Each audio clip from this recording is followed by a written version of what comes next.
Hello, everyone. It's August the 10th of 2022, and we're here to talk about manga today. Why? Because the name of the show is Weekly Manga Recap. We chose the name of this podcast completely at random. If it had been anything else, we would have gone with that instead. If it had been Pickled Shoe Store Showdown, then we would be talking about pickled shoes and the stores that sell them. I don't know what a pickled shoe is. It literally was just words that came out of my mouth at random. Well, I think we can deduce, if we use some context clues, that it would be shoes that you pickle, the purpose of which is a bit more confusing. Are you eating the shoes? Is pickling a type of preservation style for the shoes? There's a lot of things. I do want to, if we can really quick loop back to the very start of this podcast, though, where you pushed up your glasses like a fucking anime supervillain. I am trying to seem as intellectual as possible for this episode because it's all going to fall apart next week. So, okay. Let me indulge in that illusion for as long as I possibly can. Now, or until I forget about this bit and we just go on a wrestling tangent. I don't know. It could happen any second now. Because, I mean, there's a lot of wrestling stuff going on in the world. There is. News to talk about. There's plenty of stuff we could be discussing. $19 million. No, it's, Dakota Kai's back. Talk about those things. Fine. That's what they want you to talk about. Oh my God, Killer Croc is back, or whatever his name was. Nick, everyone's favorite. Nick, the NXT era is back. Killer Cross is here, or whatever his name, Karrion Kross. Couldn't we have just had everyone else come back but him? It was literally everyone else but him. It was a moment I heard he came back, and I was like, isn't that the one person almost universally no one liked? Like, I don't recall anyone talking highly about his world championship reign. Hey, remember that one time he got COVID because he refused to get vaccinated, and then some people that he wrestled also got COVID? Wonder how that happened. Wow. That is true. Yay! Wrestlers are all good people. So, now, Nick, come on. We have an important work to do. We do. This podcast, it's got to start somewhere. I think I know exactly where to start it. Where is that, Quinn? Let's start with One Piece, and we'll just wrap it up, and we'll just end it. We'll just tell everyone we did the rest. No one has to know. They look at the timestamps. They're like, 20-minute episode of Weekly Manga Recap. Did someone die? Yeah, and just like a lot of just racing through stuff today. There are a lot of like cliffhangers that we have to address this week that I feel like if we skip just to One Piece, even though it seems like it's a big chapter of One Piece, hinting towards certain things that certain portions of the fandom are in grotesque denial over, I think that we should just do things in order. We don't have quite so many series as usual to talk about this week, so we'll have time for One Piece at the end. Yes. We still have a lot to talk about this week, actually. It feels like I have a gigantic list of series. But we had to start where it all begins, with My Hero Academia, where Nick, a chapter happens. I believe 19-some pages are splayed out in front of me. I read them, came to the end of it, and I said, I do not understand what just happened. Well, so was My Hero Academia chapter that's happened in the past couple of years then. And I would like to preface this by saying, I understand for the My Hero Academia fan base, there are a lot of people who are taking this chapter as like a crowning moment in the series, and I see you and I appreciate you. I guess we'll get to where I get confused as we go along. Sure. Let's jump in and we can kind of like follow Quinn's reaction to this in real time. Yes. So we start on the blank page because, the way it's segmented. So blank page. No reaction. No nothing. problem. Okay. First panel. If I fail now, everyone in this coffin is very doomed. reactions higher because it's no longer a blank page. There's now content available for my eyes. However, it's that weird, confusing super gun thing. Apparently, that was a gun and not a punch. That was news to me. So I'm both surprised. I was not expecting this part. So Sun Eater, yes, ate all the things. So he ate all the bugs and all the other animals, and I either combined it with Nejire's plasma or ate Nejire's plasma wave things, which now gives him the ability to shoot them from a giant cannon with insect legs sticking out of it. That's what happens when you eat different things. You can turn your body into a gun. Now, what purpose did like eating 400 different fucking animals do to make this gun? If it was just the Nejire wave that he was going to shoot from the cannon. Like, not for nothing, but like, he ate like zebra and shit like that. Like, what's the zebra do here? Makes the gun bigger, I guess? It does kind of, I guess, yeah, make it feel less epic. That it's just like, well, it just turns into a gun. It's like, couldn't he be doing way crazier stuff? Like tendrils coming out everywhere, all sorts of different weapons. Because like he did previously, where he had the scorpion venom and other stuff. I would have been way more into that. It's like, he's got a gun now. Yeah, I was like, couldn't he just eat a gun? And then like, well, yeah, I mean, but he had a bunch of other stuff in his pocket. Maybe he blended it all into a juice. He wasn't gonna waste the juice. Sun Eater fires his new plasma cannon arm, like you do.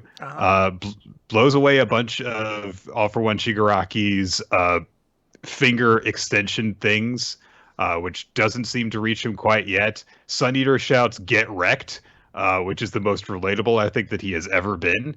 But the real star of the big three comes in and just punches Shigaraki after this happens.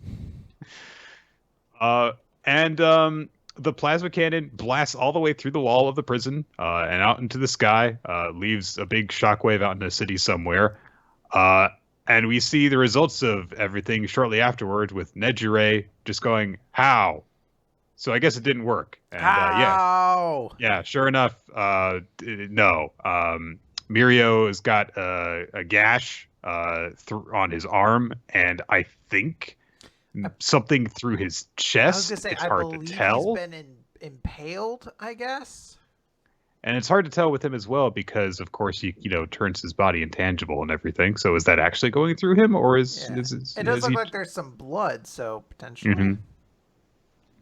It's all crammed into a very small panel.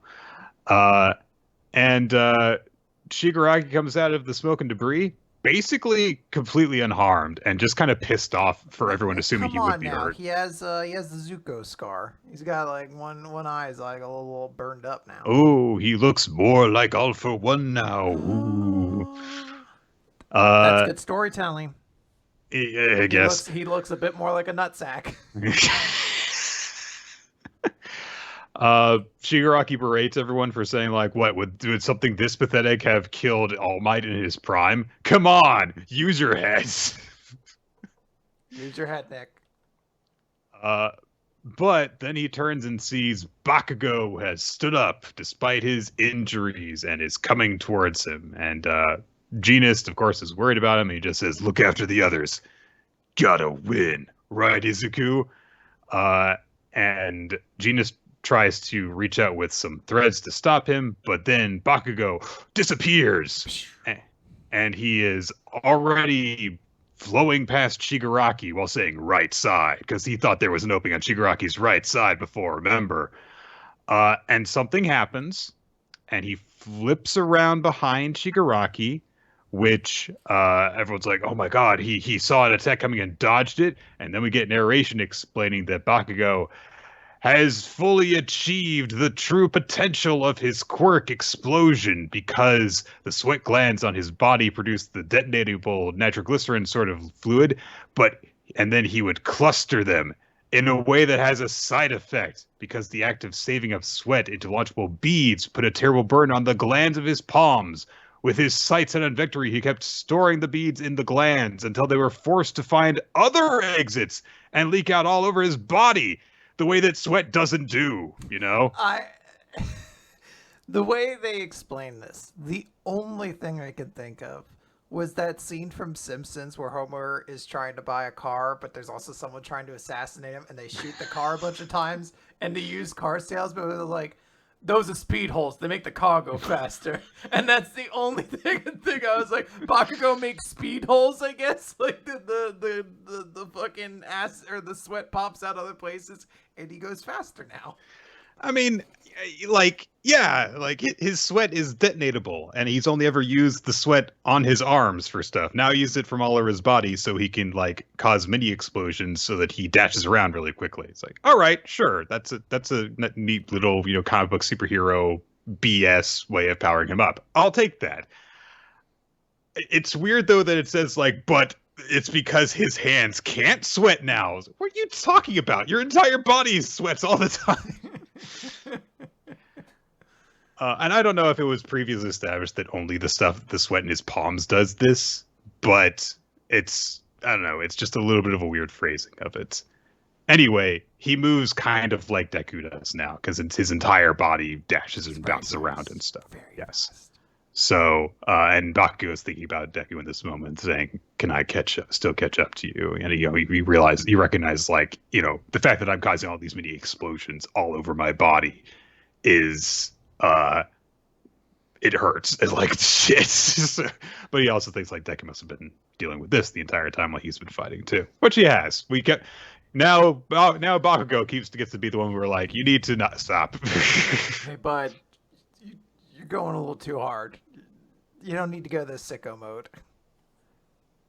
Shigaraki starts to get pissed off, and he starts to visualize who I believe is the second holder of One for All, which gets him even more pissed off. Be All Might. That's not what Shigaraki sees, though. Oh, sorry. Then, and Shigaraki, is getting pissed off, and he recognizes that he's starting to panic. He shouts, "Go to hell!" And there's this blast of light next to Bakugo's face. And then we get Bakugo talking to a mental image of All Might. Okay. I didn't know who this was at first, because it's kind of hard to tell, even with the hair. It's difficult to tell, because it's just a bunch of wisps. And I believe there is canonically a version of One for All that one person is just a bunch of wisps. So Probably. It's like, is it that person? Bakugo basically in this moment realizes that he is dead. And he says, back when we finally met, I was just this punk who was going through some stuff, and now it looks like I've missed my chance to ask you. And he reaches into his pocket and pulls out an All Might trading card, one that he got when he and Izuku were little kids. And he just looks down at the card with this kind of weird grin on his face, and he says, I want an autograph from you so bad. We cut to reality where Mirko and the big three are all rushing in towards Shigaraki, who has a hand in his chest. And all of his gear has been blown off. Again, I think it got blown off before too. And then we get this weather report audio. I assume this is supposed to be the report that the civilians are hearing. Yes, because it directly connects to Bakugo's mom saying like, that kid of ours doesn't like the rain, and we see Bakugo's dad, I think, for the first time. No, we've seen him before. Man, you could have really tripped me out on another one of those My Hero things by showing him up. I'd be like, I don't know, fucking regular ass dude, man. What if I just use this panel in the next one? You still I still would be like, what? No, not Bakugo. I mean. So, Bakugo's body goes flying, and Shigaraki mocks Bakugo's effort by saying, "Oh, you were just tracing the fight we had earlier, and that's why you thought you could win. Come on." And he says that he came prepared with a perfect plan, ideal for the final boss. What's coming now is our story, the villain's tale.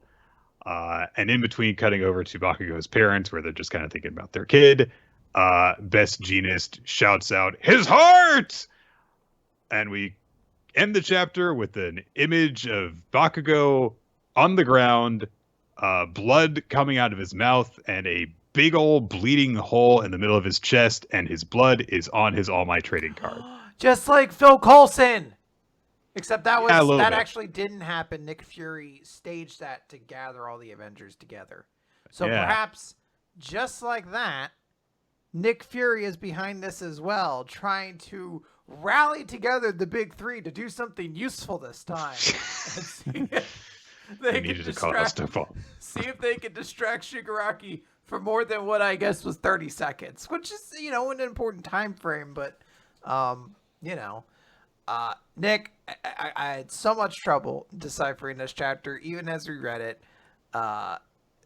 It felt like this should have been 2 chapters, because I was almost kind of excited, like, oh wow, like Bakugo has sort of evolved. He's almost essentially developed a second quirk.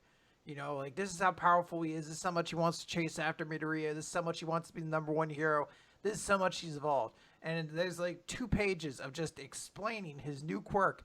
And then the next time we see him, his heart has been punched out of his body. And you're like, well, that's kind of a letdown. Like, I would have actually been kind of hyped to see like a chapter of new and improved Bakugo just kicking the shit out of Shigaraki for like half a chapter.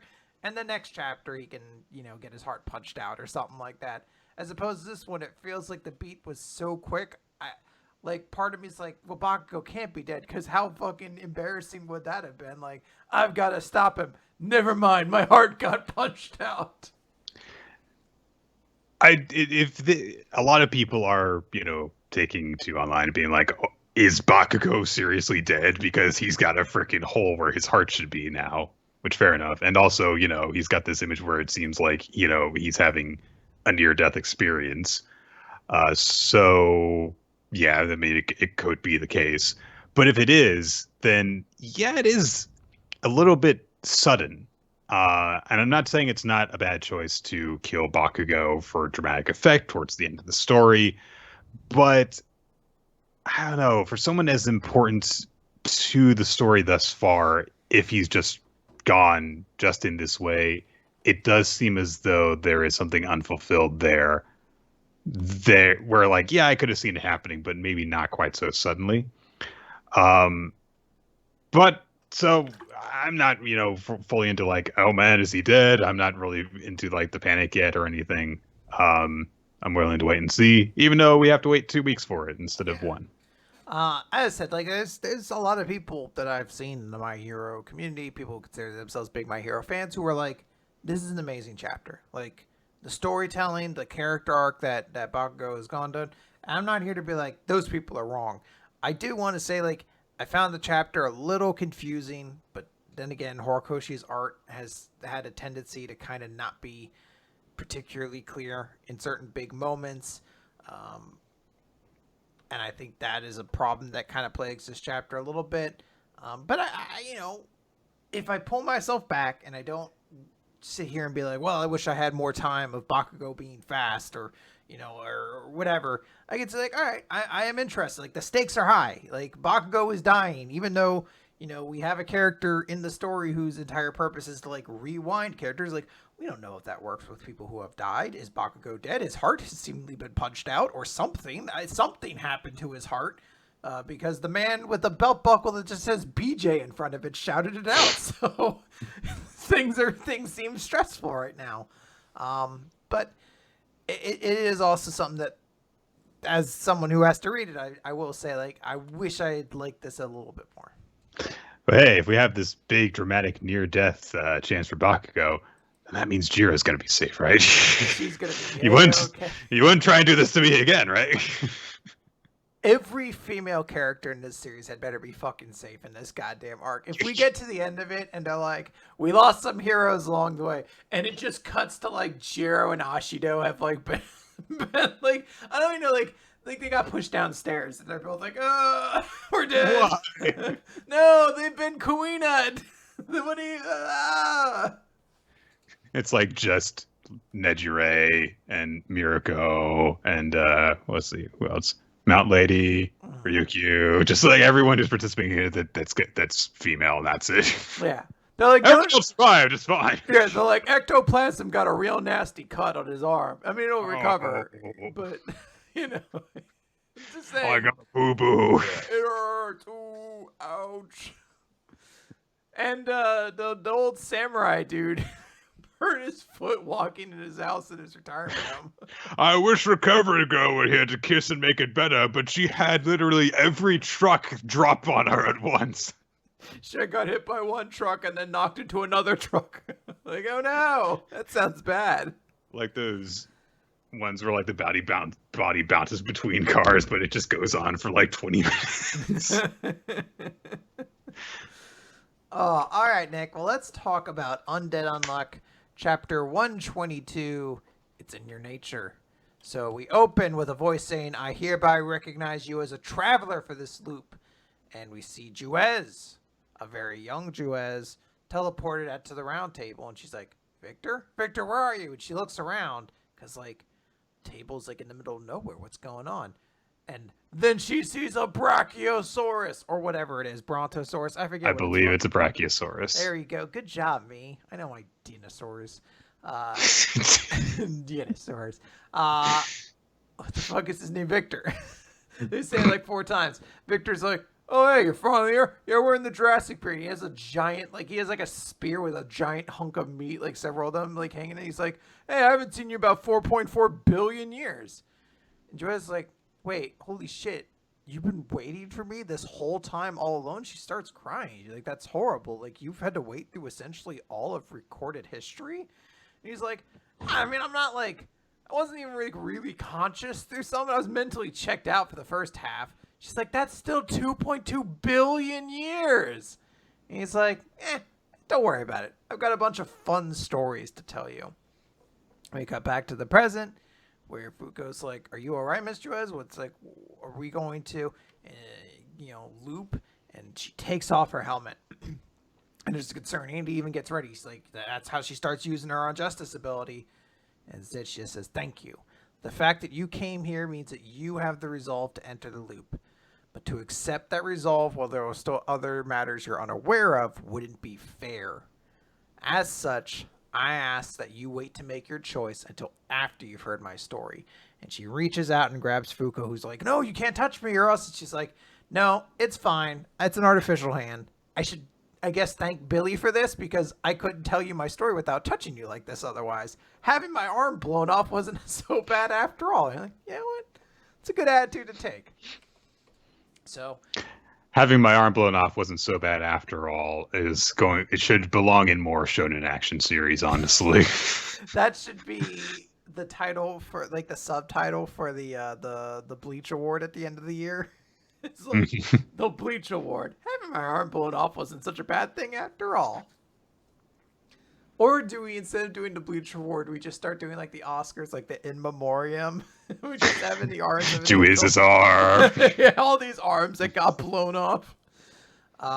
So we cut back to the past, and it's Victor basically being like, all right, so basically this loop will warp you to a newly formed Earth, making it a time warp that only goes to the future.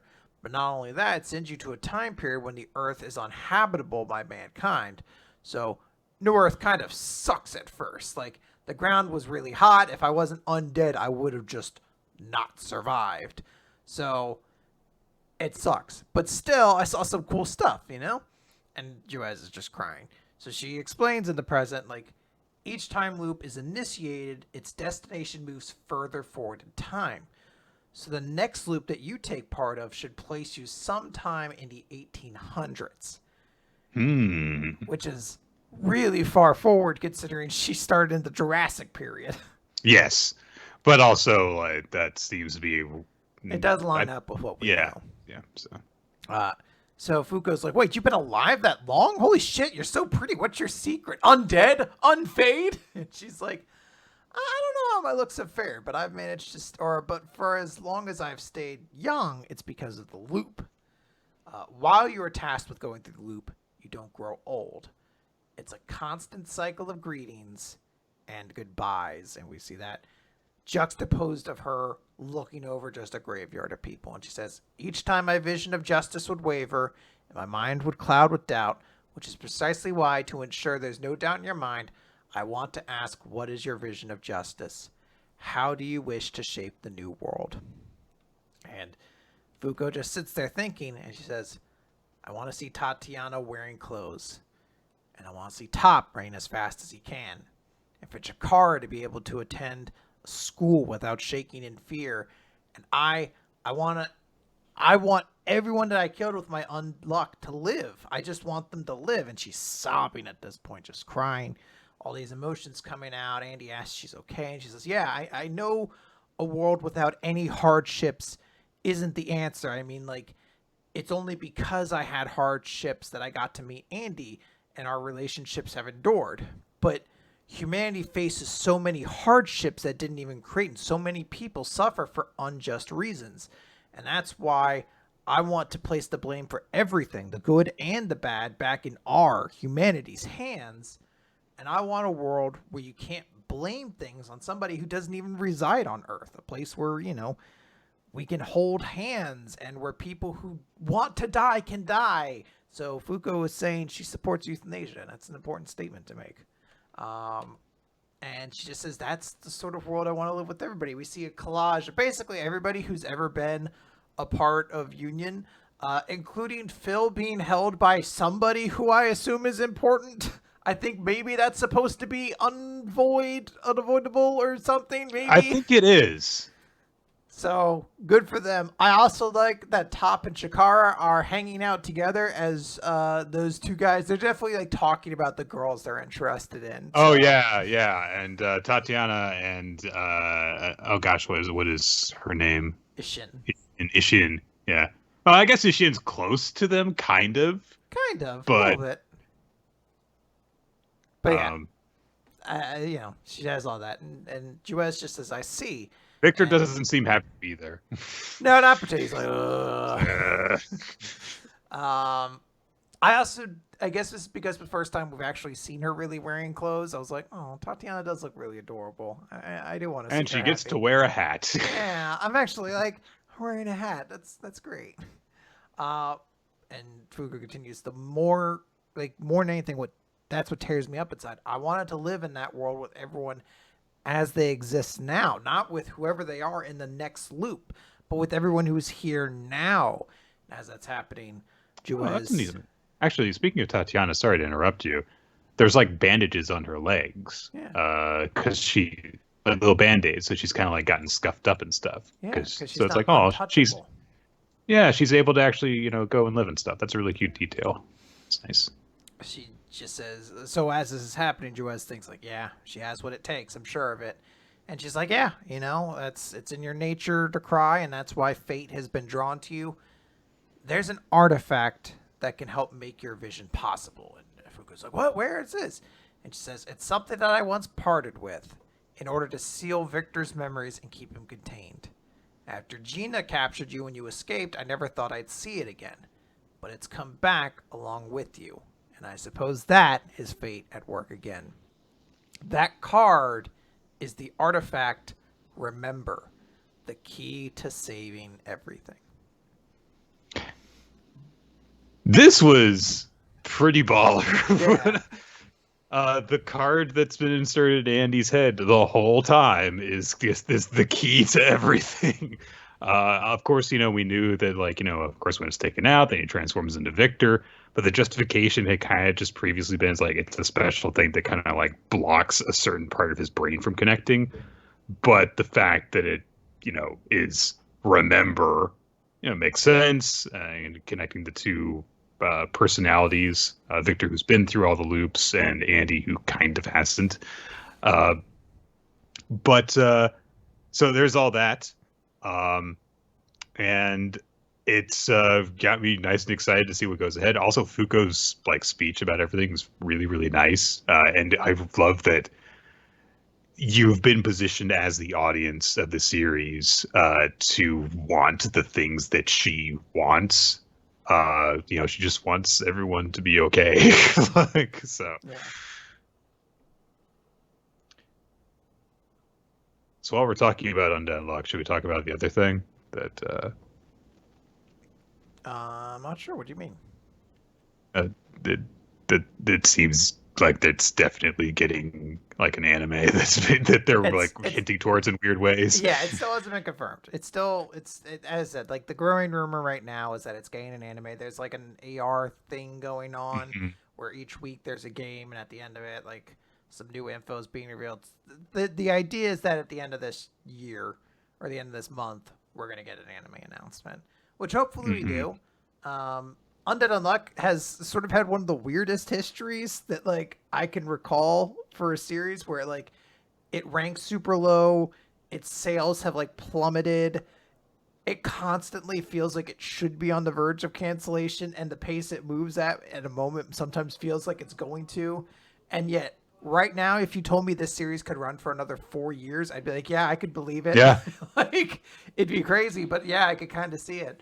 So it'll be interesting. I do think this series is on the way out. I think we're going to do this next loop, and that's going to be like one or two Mhm. kind of like mini big arcs or things like that. But like I think we're closer to the end than the beginning.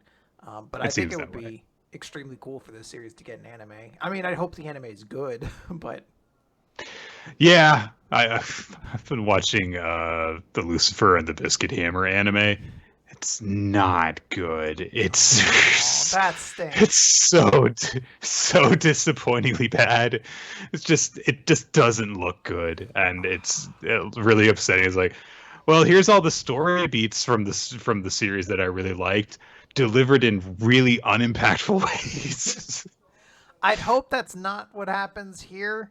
I'd like to hope that I think there are people in Jump who are like, hey, this series is like really well written. Like I don't know, maybe it's just not popular with viewers, and like someone must be like, look, I see something here. Like they have to get onto this, you know. Mhm. So I'd like to hope that's the case. Yeah, But yeah, that's it. It was a good chapter. I liked it a lot, and we should hear more soon. There's also rumors about a bunch of other series from Jump supposedly potentially getting animes. true. Um, Like this next one. well, that one's a definite. That's not Like even a rumor. it's not. That's It's not. I don't think it's been confirmed yet. But this is like the most open secret there is that Kaiju #8 is about to get an anime. I was talking. There's rumors about. We know Me and Roboco is getting an anime. I think there's rumors about Blue Box getting an anime potentially, which makes sense. and I can't remember if it's Sakamoto Days Aliens or area. yeah. We're gonna cover all your favorite moments from Aliens area. To that time he saved a princess, to that time he interviewed an alien about moving his car, and all the great moments in between. I think it's Sakamoto Days. I think was the other one people were. That makes sense. It's been selling quite well. So, but I would take both of those with a gigantic grain of salt. So yeah, you never know yeah. until you know. So, all right, Kaiju #8, chapter 68. So we open in a really dark way with the remaining essence of Isao Shinomiya floating in a void as he's basically being digested by Kaiju #9. And he thinks to himself as his essence is fading away that he's been trying to fight back from inside, but he's at his limit. He can't go on much longer. And look at how shredded Kaiju #9 He's like, I've gotten such a sweet buff dad bod. And on top of that, the kaijus that Kaiju #9 has been developing have done so in a way that's got Isao really concerned. He says to himself he never could have imagined this happening. And we go on this collage of montage, I guess is the appropriate word, of these various weird new kaiju being I'm introduced now one after imagining another. this going to the song of like a Rocky montage. Like it's hearts on fire, strong. That's just a bunch of like eldritch I mean, horrors the hanging around Tokyo.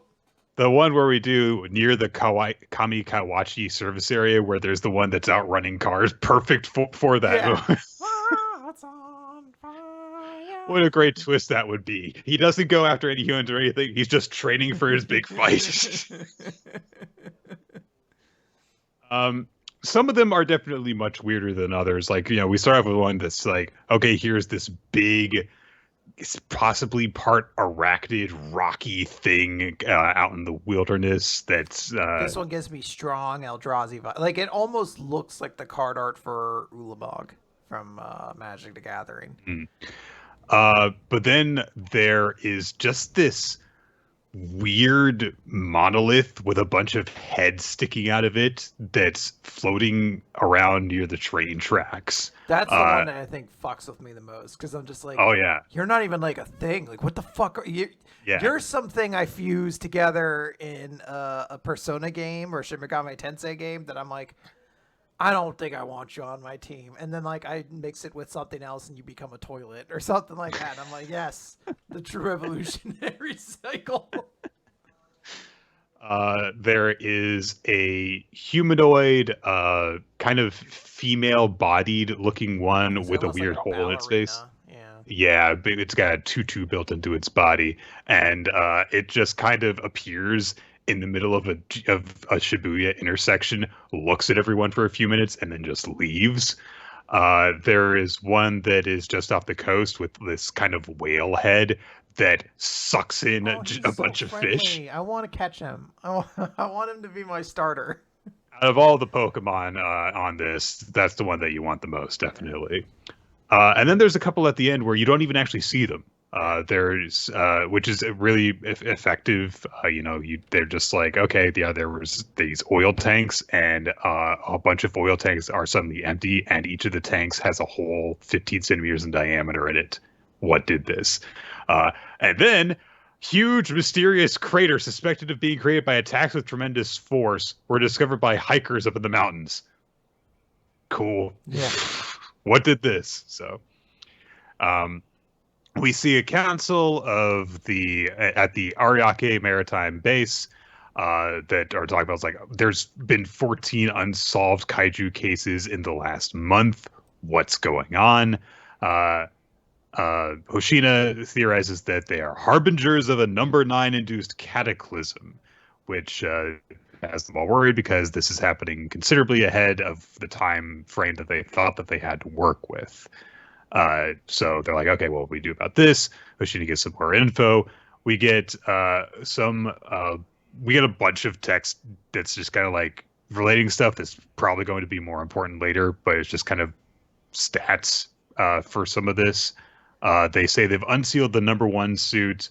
They also say that there are 2 or more compatible users for some of the other numbered suits as well, that they're considering getting people assigned to. And they're just like really concerned that if these are all the same in the same power level as Kaiju number 9, then they're nowhere near prepared to deal with this threat. We cut back to Isao, just for him to go, I'm going away now, sorry, goodbye.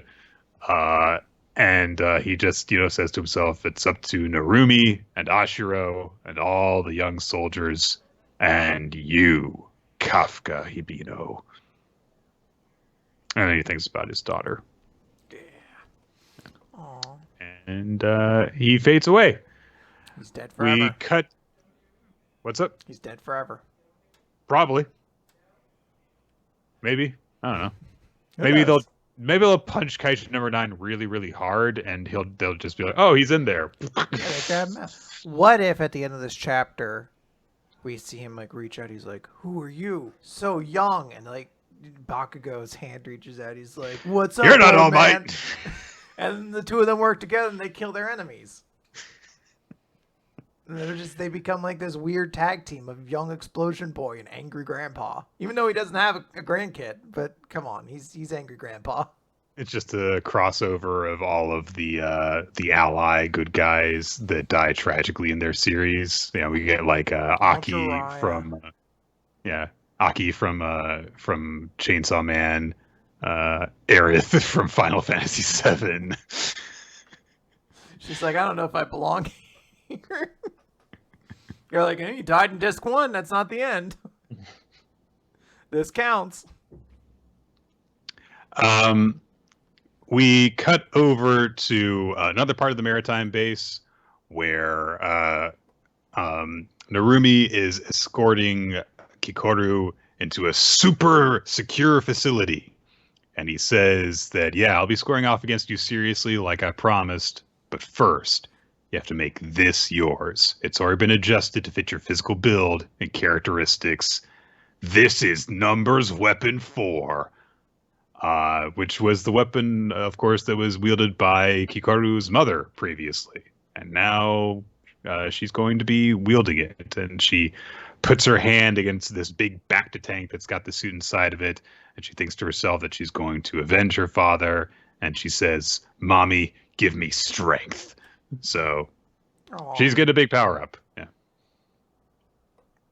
Yeah, it's very cute. I should say cute. I like that she calls her mommy still. That's cute. Yeah. This is like a dope chapter in terms of like setting up, because I guess it has been confirmed that it is getting an anime. Mm-hmm. It's just been like an open secret for so long. I forgot that they did make an announcement within the past couple days. But this chapter, kind of like the series is going on a bit of hiatus from this point. I don't think we're getting into the chapter for like 3 weeks or something like that. And this seems like a good place to like leave us off at, of like, there's a lot of setup here. Like, I'll be honest, I want more than anything to actually see them have to fight all of these weird different kaijus.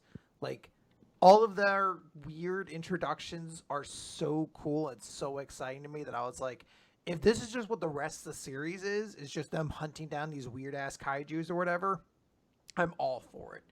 I like the setup. I like ending on this note of like, hey, Kikoru's gonna get her special thing now, and you know, we kind of have this core cast of characters, and there's, you know, a little bit more stuff like, hey, the future's being trained, seeing like a Haru train with Ogata, and like, you know, seeing all these little things like, hey, this next generation of soldiers is coming along and whatnot. It's like, all right, cool. Like, it seems like we're gonna get some really cool stuff coming up.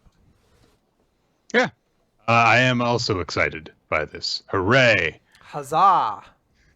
Let's move on to Spy Family, which is also getting an anime. I don't know if you've heard. Is it? This little known series? Oh, this series that no one's heard about. Yeah. Definitely hasn't been made into billions of memes. It's an entire new audience. I was gonna say, I there are two things I've seen too much of since this: Anya memes and your cosplay. I was like, I think I've seen every person on the planet do a your cosplay at this point. I think I might have done a your cosplay at this point. I'm just like, I feel like it's so ubiquitous. I've seen it. I mean, it is, I guess, kind of, to be fair, a bit of an easier cosplay to do. The dress is a little bit tough. Her dress with the straps on it, yes, but also her hair is kind of normal by comparison to a lot of stuff. Yeah. You know, so, but yeah, I mean, I'm glad that it's gotten a new audience, and that you know, more people are discovering it, and also that Tatsuya Endo is like set to just whoever they want. Yeah, now, I mean, this is a super successful series, and it became even more successful afterwards. I think it wasn't there something like once this series came out, like you couldn't get volumes or anything like that for it. Yeah, like it sounds crazy.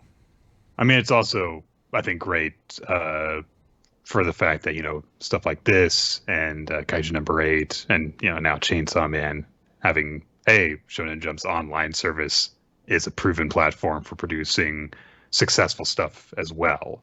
It's not just stuff that runs in magazines. It can be stuff on an online platform. It's interesting now because when Viz will put out like Shonen Jump, quote unquote, products now, like they'll put like the collage of big stuff. I think I just saw something was like given away at like Barnes and Nobles recently, and it was like Jujutsu Kaisen was on it, My Hero Academia, I think maybe Sakamoto Days, so like these big series, and then like Spy Family, and you're like, oh, here's one not really a battle series, has action scenes, but not exactly a battle series, but also not technically a Shonen Jump series either. It's, you know, manga plus series, and it Mm-hmm. improves the viability of that platform as a whole. It's really cool. I do like seeing it as a successful model. Yeah. It's a very wordy chapter where not a whole lot gets said because it's really just Lloyd, Twilight, kind of working through possibilities that Yor's new friendship with Melinda Desmond could have implications of. Because, of course, as a very knowledgeable spy master dude, he knows who she is. And also, we get related, which it makes sense. It's that it is unusual that Yor did not know who she is, but it is very in character for her, because Melinda is a celebrity, as former first lady and all that stuff, and that she is, the wife of a freaking party chairman and everything. We cut to because we start off with Yor, kind of reporting like, the get together that they had, Lloyd being surprised by the news. Then we cut back to when Yor learned that Melinda is Damien's mother, and she's me like, "Oh my God, I'm so sorry that my daughter punched your son," and all that stuff. But she says it's okay, it's fine. And, even my husband says, kind of waved it off. It was just, a childish squabble. Don't worry about it. And York continues to object. And she says, it's fine. I don't care about that.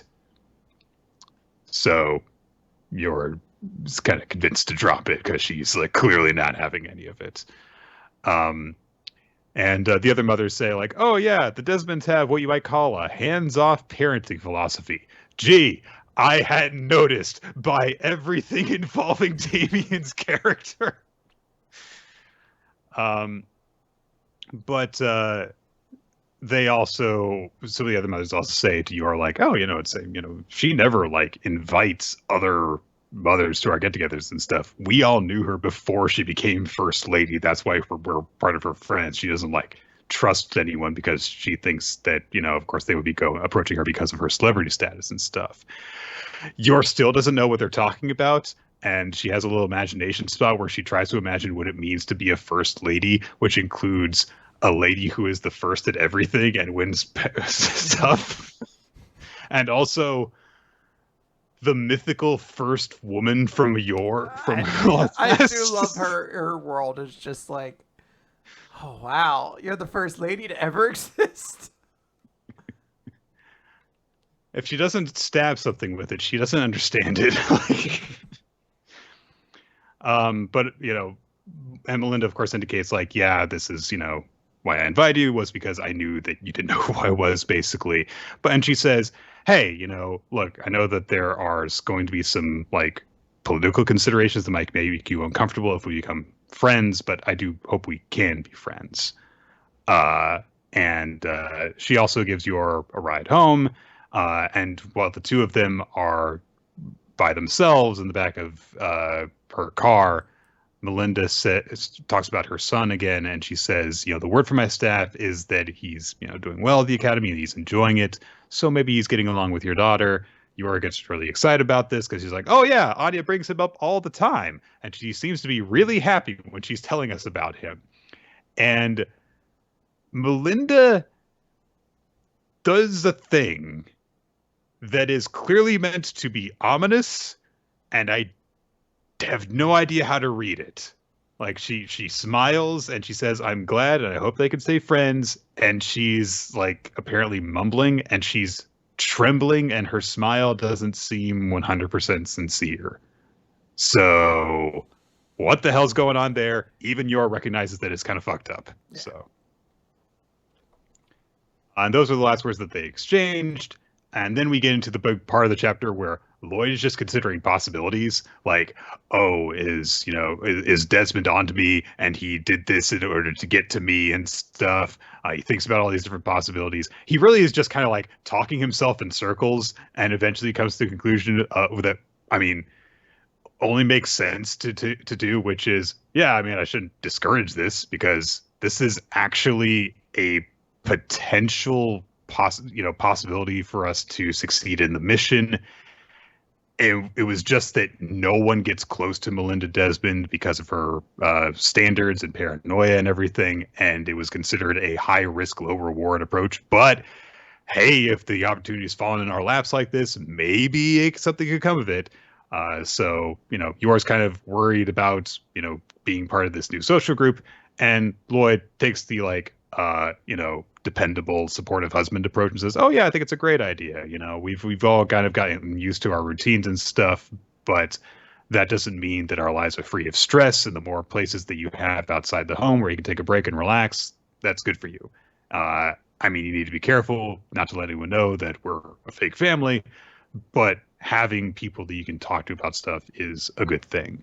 And I do like this moment because it comes across as very sincere for Lloyd. We know how important friendships are to him, despite the fact that he doesn't really have any friends. He says, yeah, go talk to some of your friends. And, I think that that's a normal thing to do. And then he keeps on thinking about, his plans and the mission and everything like that. And he refers to this development as Plan C, the mommy friends scheme, which has Anya freaked out because she realizes if the plan is a success, that means she might get fired from her job in mission in Plan B. And so she decides it's a showdown between herself and Damien and mommy and Damien's mommy.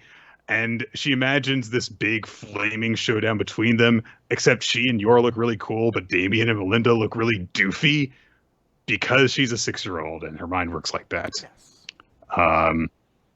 And I like how serious she gets about this. Like, this is the most important thing in the world for her.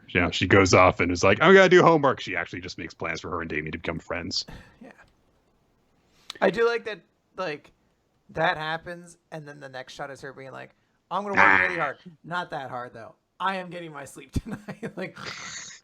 I am 6. I was like, oh, good for you. She's not working too hard. She's setting boundaries, and that's the important thing. But this was a part that I found kind of cool, which is Yor decides, all right, if Melinda's a really important person, maybe I should tell the shopkeeper about this. Her contact who assigns her assassination missions. And when she tells them about it, the shopkeeper says, "Oh, okay, yeah, it's okay if you're friends with her. She is a conservative, and if anything were to happen, then I wouldn't exactly recommend it. But just generally watch it, or your husband might start thinking you have one-sided political beliefs."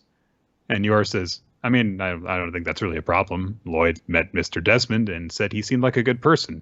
He said he was pretty interested in his national unity thing, whatever that's called.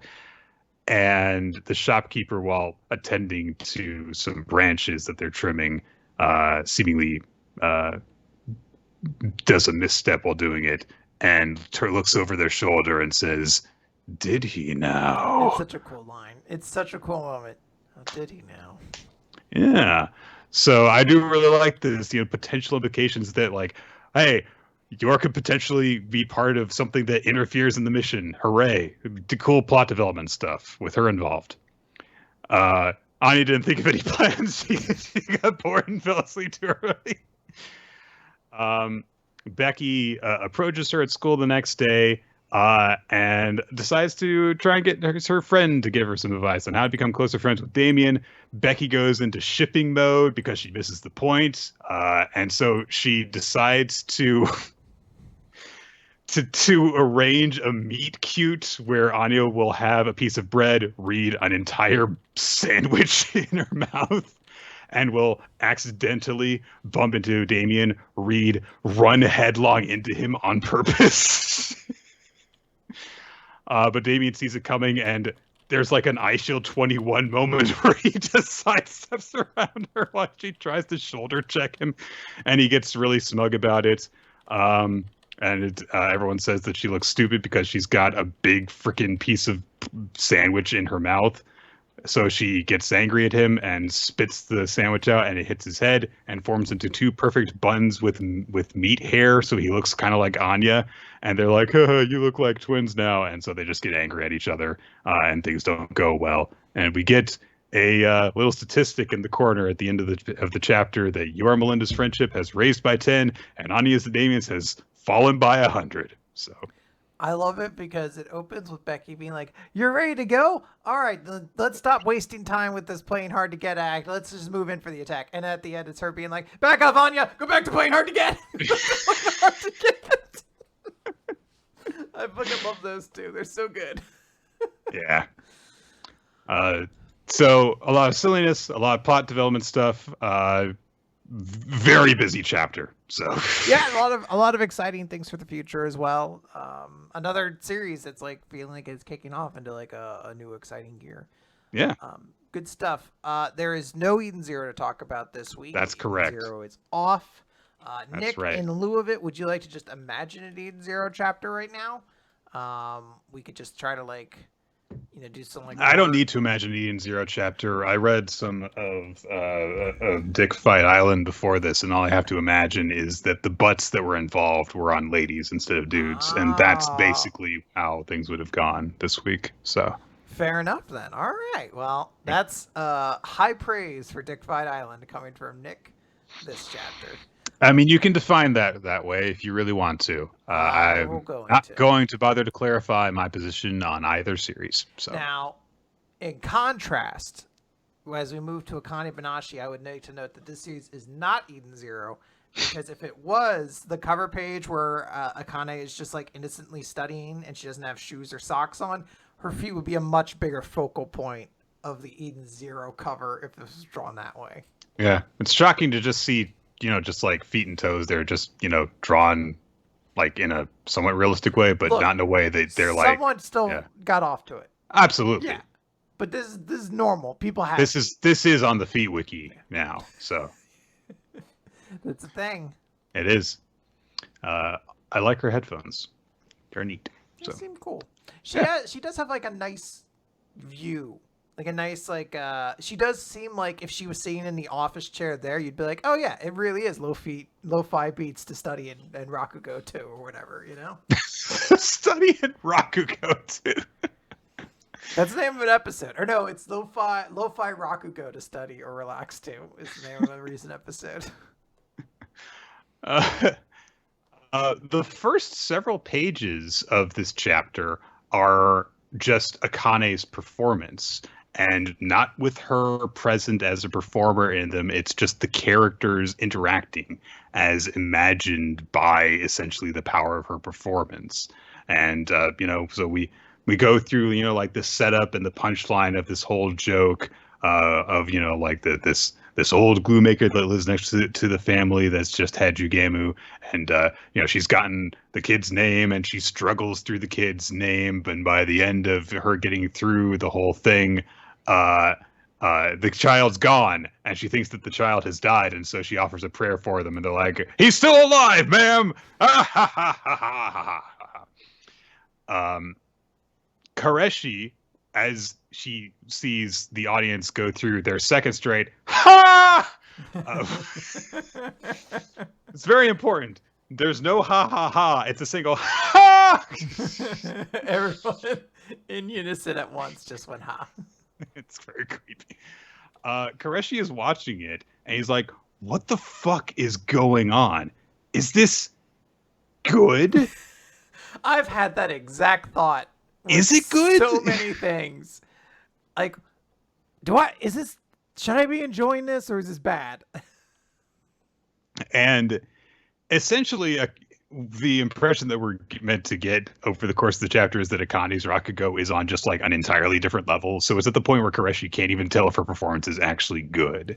Yeah. He could tell that Hikaru's performance was good because it was very heartfelt and emotional. She went for tears and got them.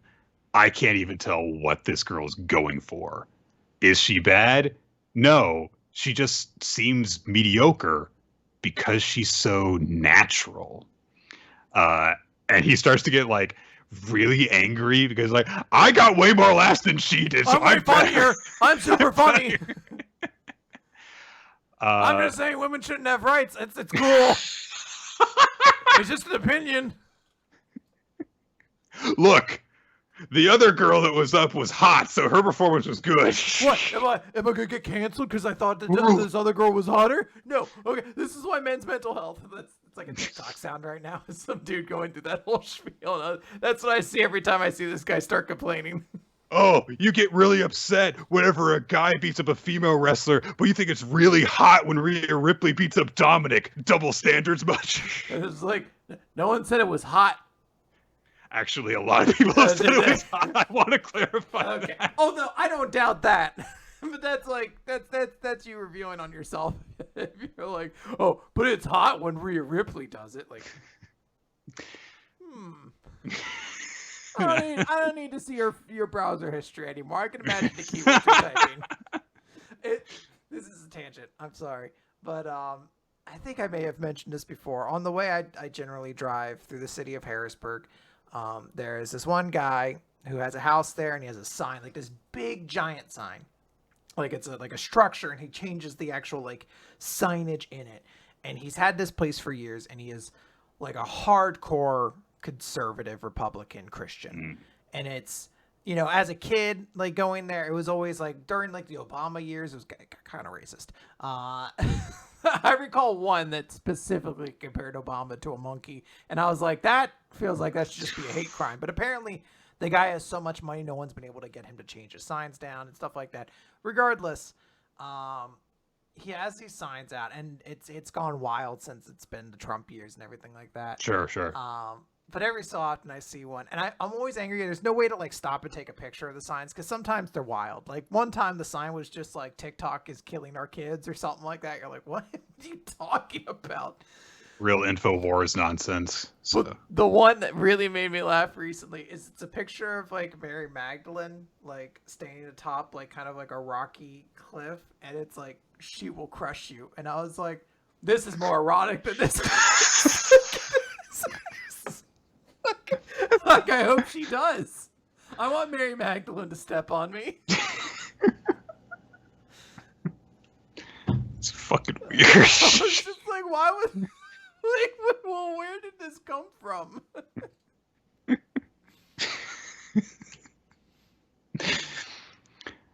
All right, so... Anyway. What were we talking about? All right, Bakugo. All right, Koreshi is an asshole, so... So we transitioned from him being very, very angry about this to one of the judges thinking to himself, like, they say that a performer is second rate if they make the audience focus on how talented they are. But in this case, the performer is disappearing from the stage. Akane's presence is actually fading because people are so drawn into the story that she's telling and how naturally she's telling it. And they're concentrating on the story so much that they aren't even actually really paying attention to her. So, she goes through the next punchline where, the mother, is trying to wake up her son because a friend has come to play with him. And by the time that she gets through the entire name, the kid's just like, never mind, ma'am, I'm late to school. I got to go. Yeah, got to go. That's a good joke. It's a funny joke. It is like legit just a funny gag. Yeah. And we cut to the what Kogoro had said before, which is, the audience knows Jugemu. Well, a lot of them could probably perform it already. And he thinks to himself now, like, I thought that was going to work against her, but it actually, because they're so familiar with it, everyone can easily envision the scenes as she's telling the story. And he thinks back to an exchange that he had with Master Shiguma, which... he asks, like, hey, why are you making her do freaking Jugemu? And he says, why did I choose Jugemu, you ask? He's been waiting for someone to ask him this. For my awesome plan. And he says she makes really good use of the fundamentals, so she's really talented, and she's learned everything that I taught her very quickly, even from a young age, but she's too good at it. She's missing something. She's missing a deeper, closer connection with the characters' minds. She's skilled enough to get by, even with a shallow understanding of the roles, but that leaves her with a facade of an act with no real core. She can't move her audience that way. What is Hachigoro thinking at this moment? Kumagoro, the retired old man, the monk. You need to get into the characters' heads. It's the outlook. That's what I wanted her to learn. Aw. It's such a simple story. There's almost no room to add jokes or new arrangements, which makes it the perfect opportunity to consider the outlook of the characters. And of course, Koga is like, you could have told her that. No, that would have been too easy. There's great value in agonizing over these things and reaching the answer on your own. I don't know why I like that panel so much of like her after school just like diligently studying. That curtain against the window is waving so dramatically. Yeah. That'd be great. The teacher comes and he's like, these curtains are supposed to be here. Like, I hung one up. I wanted it for the dramatic shot. And one of the other judges, the one that's kind of been knowledgeable about everything so far, who's got the mustache, says to himself, "Oh, this is a problem. It wouldn't be a big deal if she was just good. But her tempo, her rhythm, there's no mistaking it." And he looks over at Arakawa while he thinks, the one teaching her must be Shiguma Arakawa. So, and we don't see Isho Arakawa's reaction. His face is like, we see a little bit of his mouth, and it's like very, very, thin and expressionless. And the other shot we get of him is from behind. But of course, there's all that history there. And we know that Shiguma had a confrontation with him after Akane's father and the other students were thrown out at his judgment at the start of the series. So looks like we're going to be getting into it there too. Things are starting to come to a head, and we've got to wait 2 weeks for it. This is this might be the chapter this week that I was like, oh, we got to wait 2 weeks. Yeah, this is like, I really just want to see what his reaction to this performance is. Like, this is a great chapter. This is a phenomenal chapter. Like, I love the explanation. I love, delving into her, like, hey, she's been a great performer at Rakugo, but now she needs to actually understand acting. Basically, she needs to understand what it's like to get in these characters' heads. And like, the response was like, just diligent understanding. Sometimes you don't need to throw yourself off a cliff to understand a role. Sometimes you can just practice and study, and you can get other viewpoints, and then you can get better at acting that way. Yeah. So I really appreciate that stuff. The art in this series is great. But yeah, that cliffhanger is so exciting, where you're just like, I need to see how this dude's going to react, because I want to see him just fucking... Because he's like gotten progressive, like a little bit. Like, not like the mask has come off, but he's gotten a little passive aggressive each time. Usually turns it around into a compliment or something like that. He's like, well, that's certainly weird, but you kids today know something that I don't. And he's like, most people can't handle this, but I guess you can. I want him to just be like, fuck you. Just fuck you. In front of hundreds of people, I fucking hate you, you school child. Cussing out a 16-year-old girl. I fucking hope you get hit by a car. The highlights in your hair make you look like a scary kid. Get out of here. I'll boo and hiss you until my throat bleeds raw. Boo. I'm glad your dad's dead. She's like, my dad's not dead. He's like, I wish he was. He doesn't perform Rakugo, so he might as well be. He's dead to me. God. And the next person goes up. He's like, that was very good. You really nailed down the timing on that. Pay no attention to what he said. I thought it was really funny. He's like, oh, this one looks good. I really like the effort you put into it. You spelled a couple names wrong, but that's okay. It's all about learning. He sees her behind the curtain. He's like, get out of here. Everyone's like, spelled some names wrong. What the fuck is he talking about? He's gone senile with anger. He doesn't even know anymore. All right. Speaking of great series, Nick, let's talk about...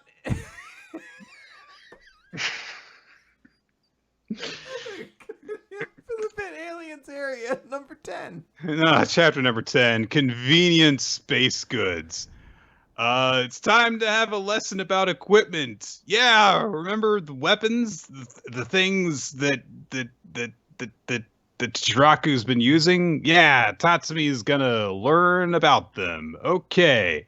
So also, there are two people from Team 5, a different team, which includes Muro, who is a very stiff-looking guy in a suit, and Suzu, who is a shorter one with long hair. Yes. And Suzu is very nervous, does the whole thing where, you write, the character for human on your palm and swallow it in order to give yourself confidence. I'm glad she did that because thankfully there's no series that had a famous sort of scene of someone doing that recently Nope. in Jump. So Nope. I appreciate that. I know it's Nope. I know it's like a cultural thing. It's not just that, And so they're like, and she also like kind of trips over her words while talking too, and even kind of mispronounces her name, and she gets a little flustered about it, and Muro goes, "It was fine." He's like, "All right, you're okay." So Tatsumi and Shiraku kind of talk to each other, and Tatsumi's like, "They're kind of odd, huh?" And Shiraku's like, "How so?" Well, because like he's kind of giving her like cushy treatment, and Shiraku says, "Well, should I be like that with you?" No. riveting. Yeah. Meanwhile, the people from Team 5 are talking about Shiraku's reputation a little bit and how he's, really young. He's the youngest ever team leader and stuff. And Muro's like, "Wait a minute. She looks like she's admiring Shiraku, despite all my enthusiastic training. Am I jealous? I'm pitiful. I'm jealous. I must stay positive." Okay, glad you went through that very riveting internal conflict over that. Then he goes and introduces himself to Tatsumi, and he's like, "Hey, I've read your profile. The fact that you're dedicated to your siblings makes me want to work harder too." It's like, all right, nice little compliment. Then it's like, all right, time for the actual introduction. And so Shiraku introduces, okay, so equipment that you get consists of two parts, generally speaking. You get a controller and an output device. And there's all sorts of different types, but I'll start with the basic ones. And Muro notices that Suzu is like gazing at Shiraku and is like, let me explain. And Shiraku just like completely bulldozes over him and continues the lesson, which is like, thank you. Actually, thank you, because this guy is just really just kind of like, I don't really want him to be here. He's not annoying or anything. It's like, I just don't really want him to be in this series. Yeah. Shiraku holds up what looks like a squirt gun, basically. And he's like, you actually control it. You turn it on with your controller, which is like this wristwatch thing, and then you pull the trigger just like a normal gun, and it fires the laser beam, basically. He indicates that alien weapons tend to run out of energy really quickly, so they've modified theirs so that they can do multiple shots instead. Muro uses a lightsaber. Sorry, katana. And cuts through a thing. Yep. So they're like, these are like the intro examples because it's a sword and it's a gun, very straightforward things that we have rookies use. And we're totally fine with them cutting off their arms. So no safety equipment or anything. It's like World Trigger with all the special triggers. No, it's nothing like it. But all nothing of them like are it. exactly the same. They're all 3-3 all the way across. We get this kind of layout that Muro's prepared of like, hey, some of them are easier to use and some of them have more power efficiency. So I've rated them on a 5-point scale each. And the katana and the gun have the same thing. This thing's horseshit, by the way. First and foremost, how is a gun not easier than a katana? You just point. Like there's at least like technique to slicing. Everyone who takes this, who is part of this agency, has mastered the art of the sword after 4 years of training. They're all virgins. Yes. While you were out, I was learning the way of steam. Yeah, while you were out gallivanting around, I was mastering the blade. What I want to say is horseshit is the next page we get shown the gravity equipment. And it says the ease of use for it is a 1. So either 1 is the hardest or this scale is horseshit. Because how is manipulating gravity such an easy thing to do? I think it is supposed to be really hard to use because they're immediately like floating upside down and stuff, and they have no idea how to actually right themselves or anything like that. And they say that, the zero gravity was not even originally meant to be used in combat. It was meant for ease of transportation, which makes sense. And so this is so weird. So I have to draw attention to this because this is where we get our chapter title. Because Suzu asks, "Oh, so what were they if they weren't used for combat?" And Shiraka says, "Oh, they were used for movement and transportation." And Muro says, "Yes, our equipment has its own history." And Suzu says, "They're convenient space goods." And Tatsumi goes, "Convenient space goods?" And Shiraku says, "Yeah, I like that." It's like, what? Well, if I was naming a chapter, I would call it that. And then he turns to the camera and he says, "I see you judging me. I want to know as I scream into the void, I'm taking a part of you with me." And then he turns back, and as you're reading, you're like, well, that's weird. But you do feel like a little, like you weigh yourself right afterwards. You're like, a little part of me is lighter. Why is that?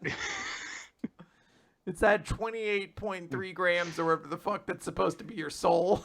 Are we just establishing that like the series is just being written out of spite now? Is that what's going on? He's cursing tonight. Suzu's really happy that Chiraka likes her name for something, to which Tatsumi goes, "My apologies," which I don't know if that's a dig on Chiraku or what, but it's a very weird thing to say there in response to what she said. Also, they introduce, lenses. They're lenses that let you read brain waves, and they have different modes of vision and stuff, and it will also like scan people, and it will give you a probability that the person you're looking at is an Earthling or not. It's not perfect, but it assists in alien identification. And so they're like, okay, you've been introduced to some of this stuff. You've gotten to use a little bit of it out. We do establish that the lens is very easy to use and also very power efficient, which makes sense. And Shiraka is like, all right, so pick either a katana or a gun so you can prepare for your exam. And they're like, what? There's a test? Yeah, the two of you are going to take it together as a team. And Shiraka is like, I've got other business. Bye. Peacing out of here. Leaving you with a weird dude. And Muro's like, okay. And Tatsumi is like, oh man, which piece of equipment should I use? And Muro tries to reassure them by saying, hey, you don't need to really think about this too hard. You have no idea what kind of test is up against you. So, just choose a piece of equipment that you feel comfortable with after the test and just choose whatever right now. And you'll get used to it. So it's like, all right, fair enough. This is an introductory thing. It's not like your fate or career rests on this. So I'm glad that they do actually put that up front. But it's like, all right, so there's no stakes. Cool, thanks. Just continue with this for like the third or fourth straight chapter. It's okay. Don't worry about it. No stakes. That's me. He also says that each team has different, jobs, and that Shiraku's team is a bit unruly. Okay. So then Tatsumi reveals he's made a choice, and he just goes for the lenses, which surprises Suzu. And Muro gets really fucking intense for the final panel of the chapter, glaring at Tatsumi while his eyebrows furrow, and he says, "Do you mind telling me why?" I don't know. He likes them. He's like, I don't Chill. know, dude. Like, so far I've been shown two ways. Like the last two major situations I was involved in didn't require a gun or a sword, and I thought maybe the computer fucking eyeballs would be pretty useful. More useful than if I had brought a gun to my hey, could you move your car? Or I'll shoot it. Aliens area completely unchanged, but Tatsumi gets increasingly sarcastic chapter to chapter. I don't know, dude. So you guys maybe just root around in a rice paddy for no fucking reason. Good times. All right. Everyone loves it. Let's talk about Blue Box, Nick. Blue Box. Chapter number 64. as one of her closest friends. And we get this kind of a storybook-ish style cover because, of course, there's Snow White performance and stuff. So,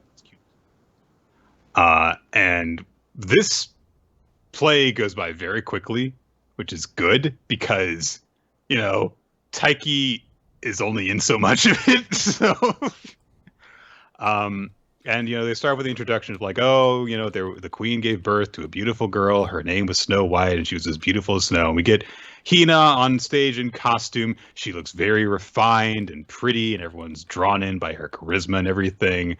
And they're like, oh, yeah, she's got like this aura about her. It's like she was made for the stage. And then Taiki comes out, and he's like, what are you doing here? He's nervous, but he's trying his best. And I actually do appreciate that they established so they decided it was weird. It would be weird if the princess falls in love with a guy who just kisses her and wakes her up. So that we decided to have them meet at the beginning of the play instead. So that she actually knows the guy. We tried to fix this story up so it's less weird. Snow White is when you think about it, has a very creepy ending.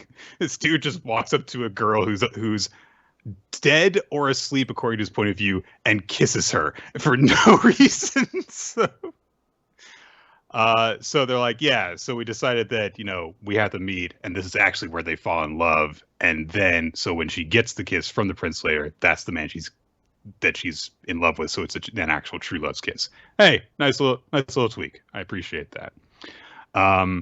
But there is someone who says, and she is in the production booth. There's a couple of members of the team that are working on the audio booth and stuff. And she says, actually, I think that it's worse that way because if you idealize that kind of long-standing love, it's like way too heavy. Isn't it more fun to enjoy a light-hearted love affair? And she's this girl with pigtails and a paper fan, and her name is Ayame. And they're like, you're kind of crazy. She gets this big focus for her introduction here. So I just want to draw attention to that, even though she doesn't really, provide a whole lot to the story right now. But it seems like she'll be important later just because of the focus the art gives her. Halfway through the play, Taiki is he's doing fine.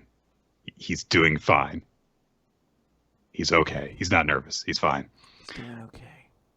Kyo observes him being nervous, and another dude who he was around when he brought the point of what's the difference between platonic friends and lovers, and he says.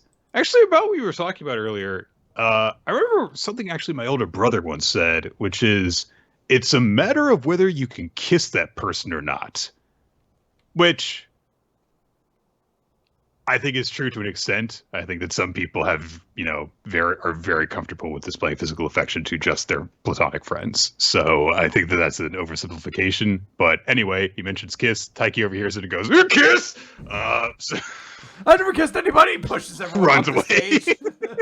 Runs through the crowd, not even through the back. Makes as big a scene as possible. So Taiki gets nervous about it. And the guy does say look, my brother's a little bit free-spirited, but he says crossing the line of friendship depends on whether or not you want to touch them. Ooh. But Kyo looks at Taiki and he's like, by that logic, Taiki's boom, boom, boom.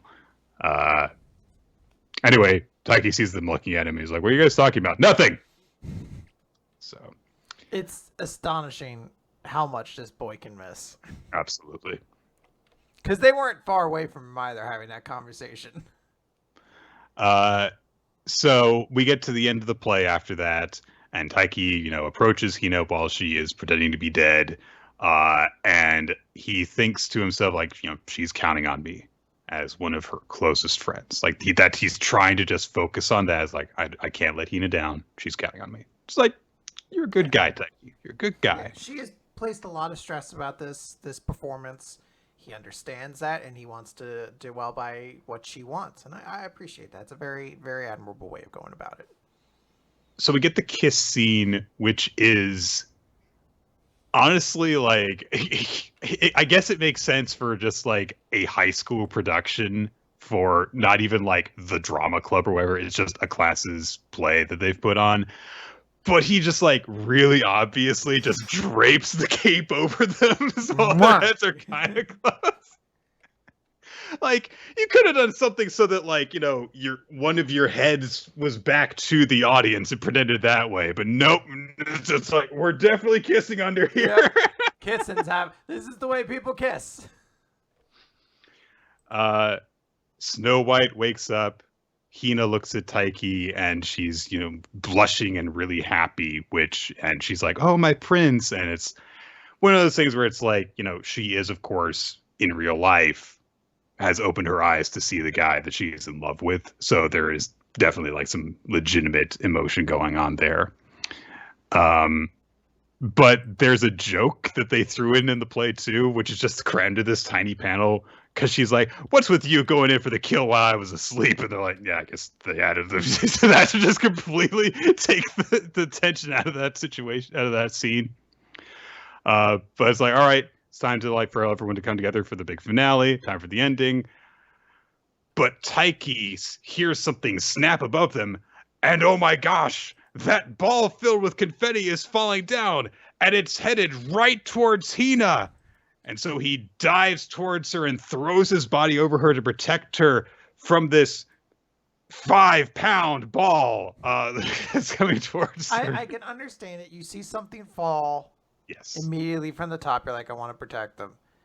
The hilarity of it hit me and we kissed. And you're just like, look, if there was any way to that, you would not have kissed. You would have just fucking slammed your teeth into one another. And that would have sucked. It would have been awful. Someone would be like, oh. So the confetti ball hits Taiki in the back as he's falling on her, which of course forces their mouths together. And we get this big 2-page spread of the confetti coming out. A piece of confetti is covering up their mouths so you don't actually see them kiss. But they definitely kissed. And there's a banner in there as well that says congratulations on it, which is great.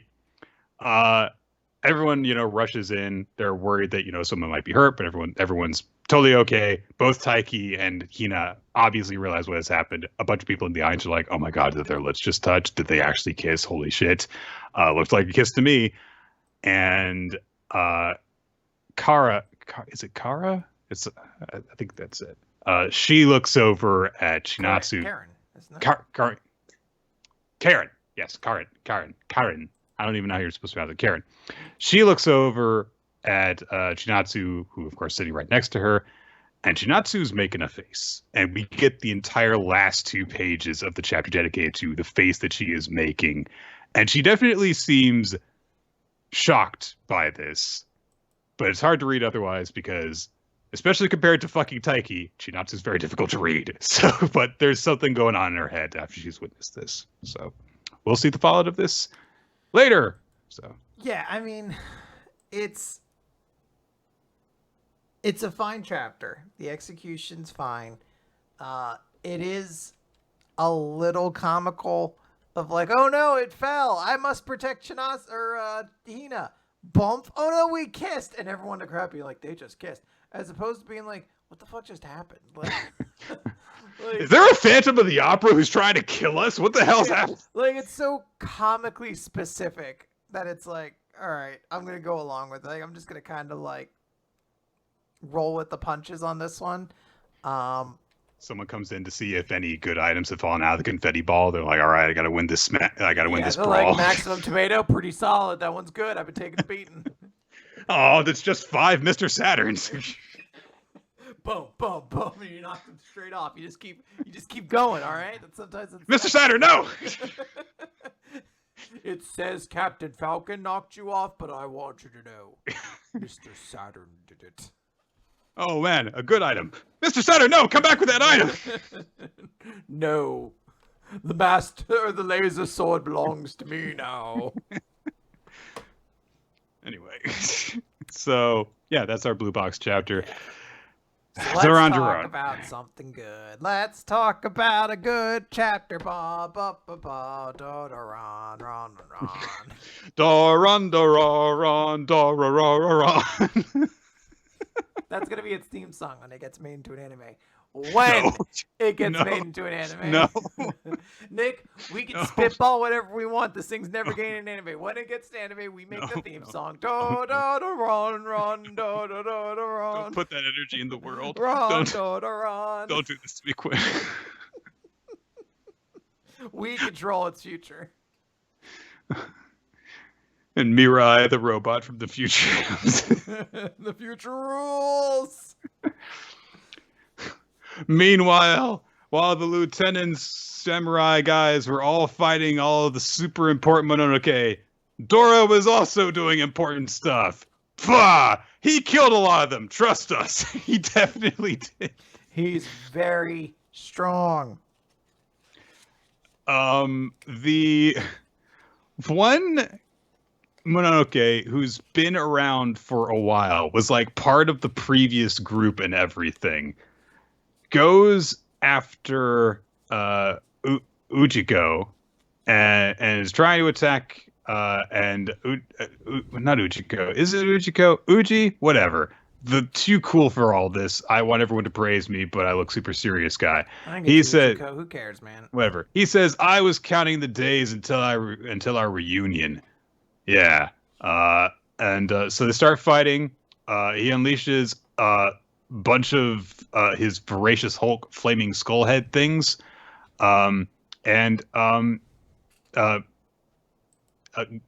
gets him. Nailed it. Got him. And the guy's like, how'd you know? And he's like, well, reason, observation from our last fight. I'm going to kill you now. But oh no! Miyamoto comes slashing in and attacks him, and he just manages to dodge out of the way.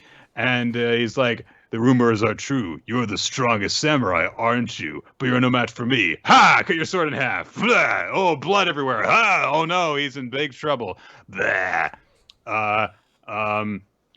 Nobunaga comes down to Mononoke guy who's really injured, and he's like, I'm gonna kill you because I'm evil, but some other guys come in. It's like the head of the council and also the elder guy. They start attacking him, and they use super awesome techniques, broosh, and they hit him, and all of his like sashes get ripped off, and he is a humanoid-looking guy with black eyes and like a lightning bolt stone where his heart would be or something, and he's got pass with them, and they're like, why do you look like that? Your energy is Mononoke energy. You've resorted to the ultimate taboo, the forbidden technique of merging with the Mononoke. Doron Dororon stole from Bone Collector.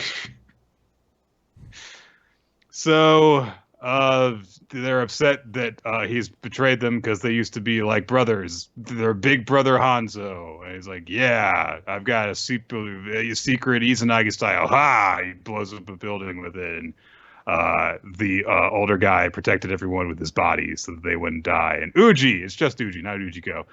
Dora and Kusanagi are there, and they kind of wake him up. And they're like, oh man, Miyamoto's at large, and he blew up headquarters and stuff. And everyone's unconscious now. It's all up to Uji and Dora and Kusanagi. And Uji says, you guys got to go be ultra superheroes. I'm counting on you. And they run off in order to save the day. Yeah. So this chapter happened. It's pretty crazy. Bad guy's here now, Nick. He's pretty intimidating. But I think, and this is just like, this is a speculation. Actually, you know what? I'm gonna get into theory time. This is like big brain theory time. We haven't done like a really big prediction in a while. I'm gonna predict that Dora and Kusanagi are gonna work together to overcome this guy. They're gonna say, "I really believe in you," and their power is gonna get really high, and they're gonna defeat this bad guy. I don't know. That seems a little bit too basic for the high standard we've come to expect from Doron Dororon's innovative fight scenes. There's twists all over the place, you know. You never really know. We've been through so many highs and lows with this series. I feel like it should go simple for its conclusion. How many more chapters? Just how many more chapters? I mean, it can't be too many more, right? Like, we got to be getting new series sometime soon, right? Anyways, in the interim, Nick, let's talk about. I've got a puzzle for you, Quinn. Me? Okay. For you, yes, you. All right. Pacific Promotions Paramount poetizes Prohibited Portal. Oh, is this Tanahashi? That is correct. Yeah. He was the one who broke the forbidden door. He coined the phrase Forbidden Portal, which then became Forbidden Door, which is now used for any cross-promotion wrestling event that happens. It was pretty cool of him to do that. It's like, you know, calling it a Forbidden Portal. That sounds awesome. Like, so it is an extremely cool title to like describe just like that it was taboo for a very long time to actually have companies work together. Yep. All right, let's do PPPPP. I feel like we should do another wrestling tangent. Usually those take longer, so I feel like people are gonna be like, "You got it too quickly." Yeah, right. Like now we're just gonna talk about fucking. Why don't you guys talk about wrestling some more? Did you know that?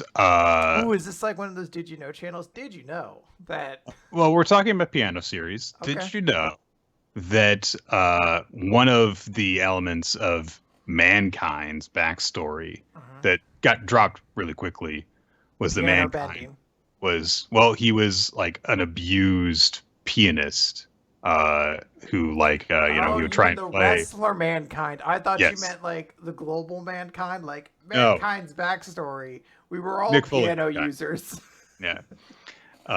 He would like try and play the piano, and his fingers would get abused when he would mess up, and that's why like his fingers were like strapped together and stuff. And then when he would win his matches, beautiful piano music would play when it was this awful dirt when he would come out, because when he would win, he would hear the beautiful piano music and stuff. Oh, that's actually kind of beautiful. Mick Foley's a very creative dude. Like, yeah, that's actually kind of sweet. In contrast, that I recently remembered the plot of Kane's See No Evil movie, because I was talking about it with one of my friends who I actually saw it with, and I was like, yeah, all I remember is like Kane kills a dude because like her phone goes off while she's in the cupboard. Like that was her character flaw, is she spent too much time on her phone, so he like forces her to swallow her own phone, and like she dies that way. And then I slowly, piece by piece, I was like, actually, I think he dies at the end. I think he like falls off a building. Actually, I think he has like an evil mom who's like in like the basement of this hotel or whatever. Actually, I think she used to torture him. I think it's basically Friday the 13th. Now that I think about it, like it's almost 100% that premise. And then there's a scene in the sequel where he kills a person for trying to investigate the president's alleged crimes. Does he? What? No. Oh. Oh, I get it. I got what you're going. Because he freaking wrote that tweet. It was like, what's America coming to? That we're investigating alleged crimes? People being held responsible for their actions? What have we come to as a country? Yeah, Kane is like the definition of a wrestler who like his plot or his popularity has plummeted as a result of him existing outside of wrestling now. Yeah. At least when The Undertaker does weird conservative stuff, he just kind of talks about it in terms of his private life. He's not like going out and I don't follow him on Instagram, so who knows. Yeah. Anywho's. Let's go, New World! That's the chapter title. They're going to the New World. And then completely forgets the song she's supposed to play. Piano cover of We Are.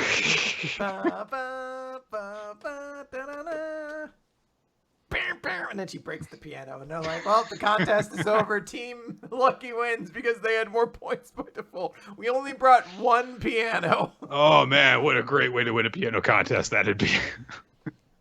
That would be a. Can you imagine like a rhythm game slash fighting game where like you're trying to get notes while also trying to destroy your opponent's method of hitting the right notes? Like that one Guitar Hero minigame, but it more I was destruction gonna say, involved. You mean like the way I used to play Guitar Hero with my friends, where like you would be playing really well and you'd see them struggling, so you just start making fart sound effects to try to make them laugh, and then it's even harder, and then you win. Yeah, there was a Guitar Hero minigame where like you could get power-ups in order, or it was a mode, I guess, where you could get power-ups to then make it harder for your opponent to play. But more than that, no, I mean, like, no, you blow stuff up like you're destroying a car in a fighting game minigame or something. Anyway, I'm intrigued. Mimin is the first to perform in the second round of their matchup. So, we get some of the crowd kind of talking about what she's been up to recently. I like that, Mimin got all dressed up in this nice robe that's got bows on and stuff, and she's still just wearing her shorts and crop top underneath it. So it's just like, yeah, I put on this robe over it. Mimin is kind of lost in her own world for a bit, even as the MC says, begin! And then she's like, wait a minute. I'm the only one with no current character motivation. Wait a minute. Why am I here? And she's like, Lucky wants Fanta to see Mom, and Fanta doesn't want to see her. That guy is quitting, whoever he is. I wasn't paying attention to any of that. And Melolian wants to stop suffering. And that da-da-da-da guy, he's got something going on. She doesn't even know for sure. Some of these people.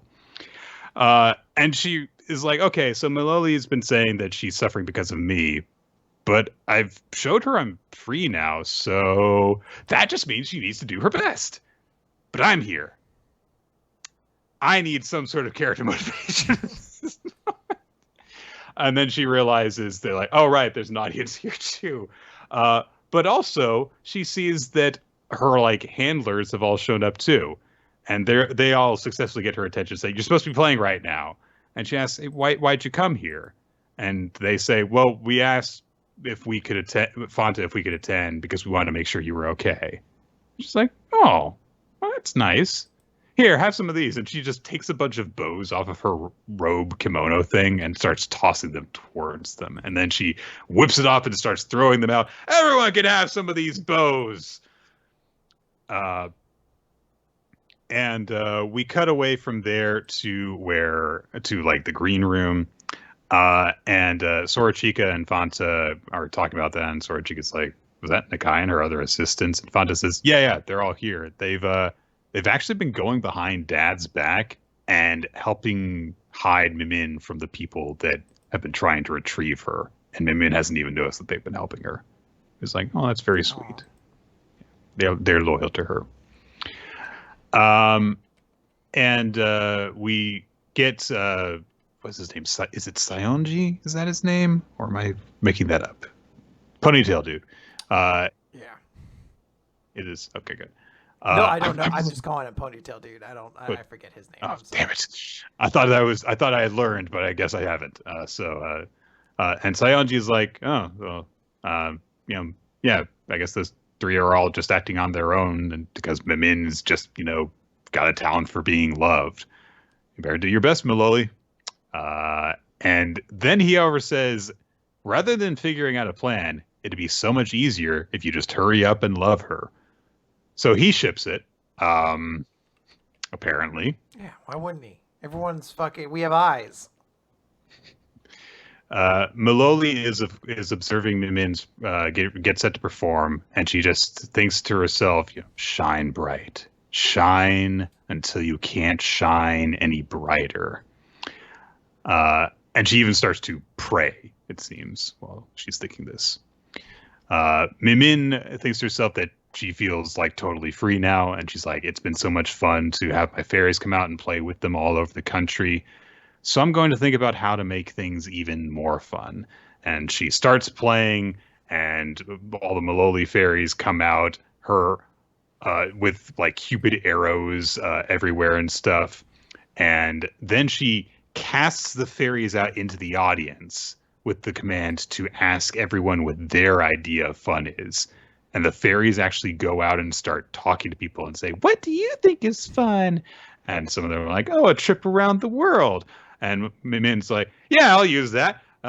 Flying around the world. I started out doing that, but not with my fairies. Yay! Let's go to a new world." All right, here we go. Wild. She's so fucking. This series has now blended the reality and like figurative sense, because now the fairies are actually literally interacting with the world to provide her questions and answers. So, are they real? Like, or did she just get up there and it was like a fucking whose line is it anyway prompt? She's like, "Tell me what your idea of fun is." And one guy was like, "Pet store." And she's like, "That's not the bit. No. That's not what we're talking about." Look, I've got very peculiar guidelines for suggestions that I will take. Nothing that involves a day job, because I can't relate to that as an obscenely rich genius musician. Go around the world playing piano. Okay, that's what we'll do. Sounds good. Dun, dun, dun, dun, dun. Yeah, this is. I mean, it's nice to see Mimin just be herself in general, and that's what this chapter was about essentially. So. Good times. All right, Nick. Let's talk about Mashle, Magic and Muscles, Chapter 119, renames the family of two. So we open with Finn with a little narration of him saying, "My brother was the only family I had in the world. He's blessed with talent, unlike me. I was always useless, and I've just made my brother look bad, and that's probably the reason why he started to avoid me. I'm sure Rain felt ashamed about me." And we see Deli Sasters just like, "You suck." Like, you suck. Yeah, just like talk about desperate. You're so weak. You can barely do anything. And Rain's just like, "Have you ever struggled for anything?" And Deli Sasters like, "No, because I'm not cringe like you." "Feels bad, man." Oh wait, I repeated myself because he said "feels bad" like a moment before. He's really weird. He's like, "Oh, well, what was it you said earlier? Like, I will kill you." And he like pulls his head back a little bit. It's a little bit insensitive. I don't know why you're doing that, Deli Saster. And he's like, "You totally can't because you're a losing loser." And he goes to continue the fight. Rain comes out on the losing end of that one as well. And he says, "Fuck." I was about to say he says "fuck," but he doesn't. But it'd be pretty cool if he was like, "Fuck." Just one F-bomb per like 100 volumes of Jump or something like that. You can get one. You can always get one "fuck it" if you're nice about it. He goes, "Damn, this healing magic means he's always at his best and with magic to spare." You know, and Finn's like, "Please, Rain, let me eat." And he's like, "No, don't make me repeat myself." And finally, Finn has had enough of this, and he's just like, "You big stubborn fool! What does what does it prove if all you do is get yourself killed? Like, this is not the time to be obstinate." And you know, Rain's like, "Shut up! Why did you follow me anyway? You aren't supposed to be here. You should be leading a normal life with a normal family. Have a bunch of kids that you love to make up for losing our parents.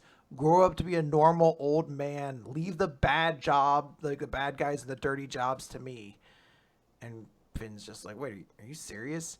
Having you with me has always brought me joy. Like, yes, I compare our lives to others growing up, but I've always been thankful that I had to rely on you and let me help you. You're the only one left I have in this world. Don't bear all this on yourself." And you know, I don't want to be normal. I don't want that. I'm happy where I am. I have friends, and I've learned that even if you're not good at something or if you're scared, the key is to help each other out. And we get a little bit more of that flashback that went on between his conversation with Wahlberg. And it's just like, yeah, you know, like, you gotta, if you're gonna do this and shake up the world, because your plans are to say like, hey, orphans are people too, you have to expect that like the actions, like people are gonna strike at you and your family.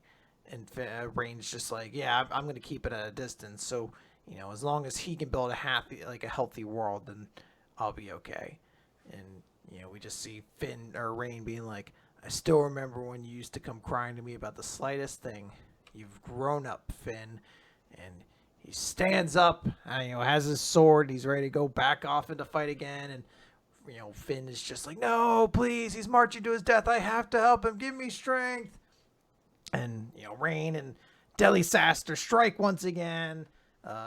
Rain's weapon gets broken. It looks like he's done for. Finn's wand glows with power. There's a big explosion of light. And he's just like, wait, holy shit, what was that? And we just see Finn get his wand. He activates it. A second line rips down his face as he activates his magic. Changes Secondeth. Butterfly Sanitium. And he's activated his new spell. And we see Finn, or Rain, is like, I'm being healed. And I'm like, oh. Well, that's not good. But all it did was restore you to default. I'll just do it. And then he just gets fucking overwhelmed. It's fucking like swords. Like just a shit ton hit him. He's like, what the fuck? I had the advantage until a second ago. What are they doing? Are they combining magic power? And Rain just says, I need to make a correction. I told you that I would kill you.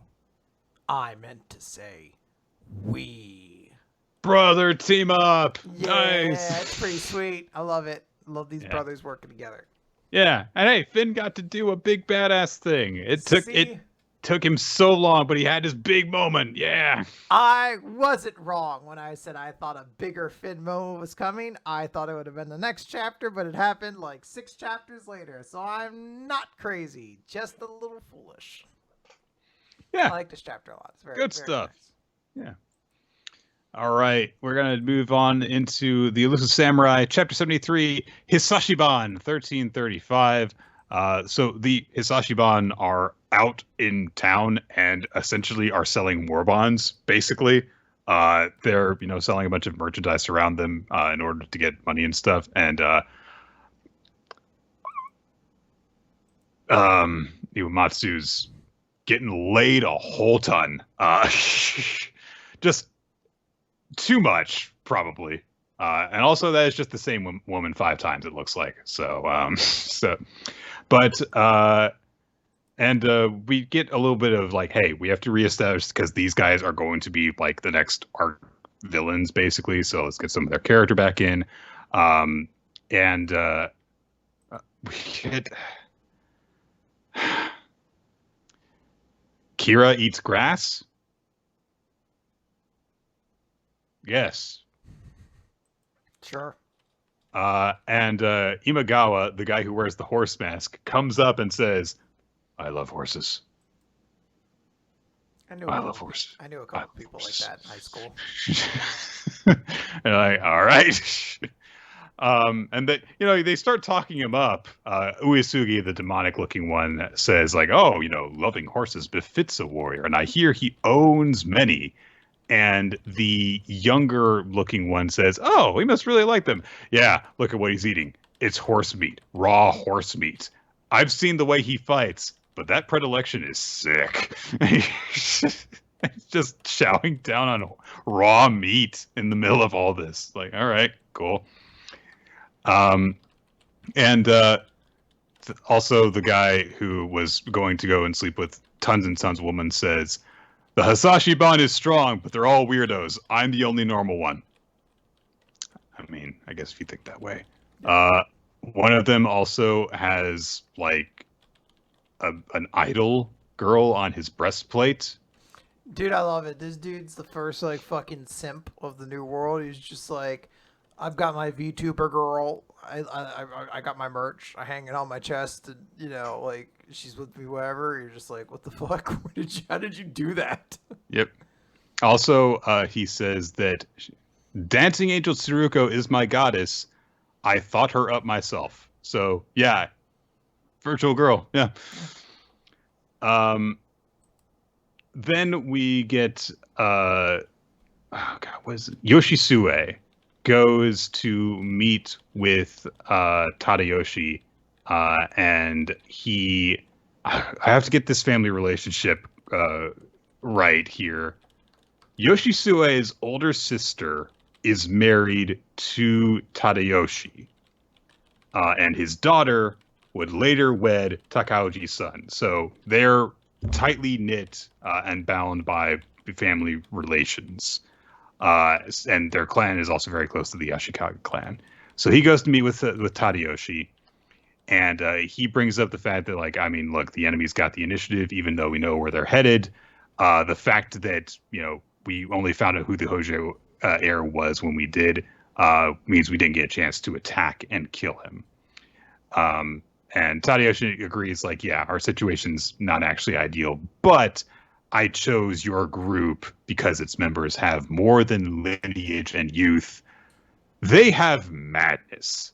Intense loyalty to the Ashikaga takes many insane forms within them. They have extraordinary talents, and their madness magnifies their valor many times over. Such power can defeat any rebel. That is what I believe. And Yoshisue says, well, I'm just a man of ordinary common sense, so I don't understand madness. But Tadayoshi says, that is fine.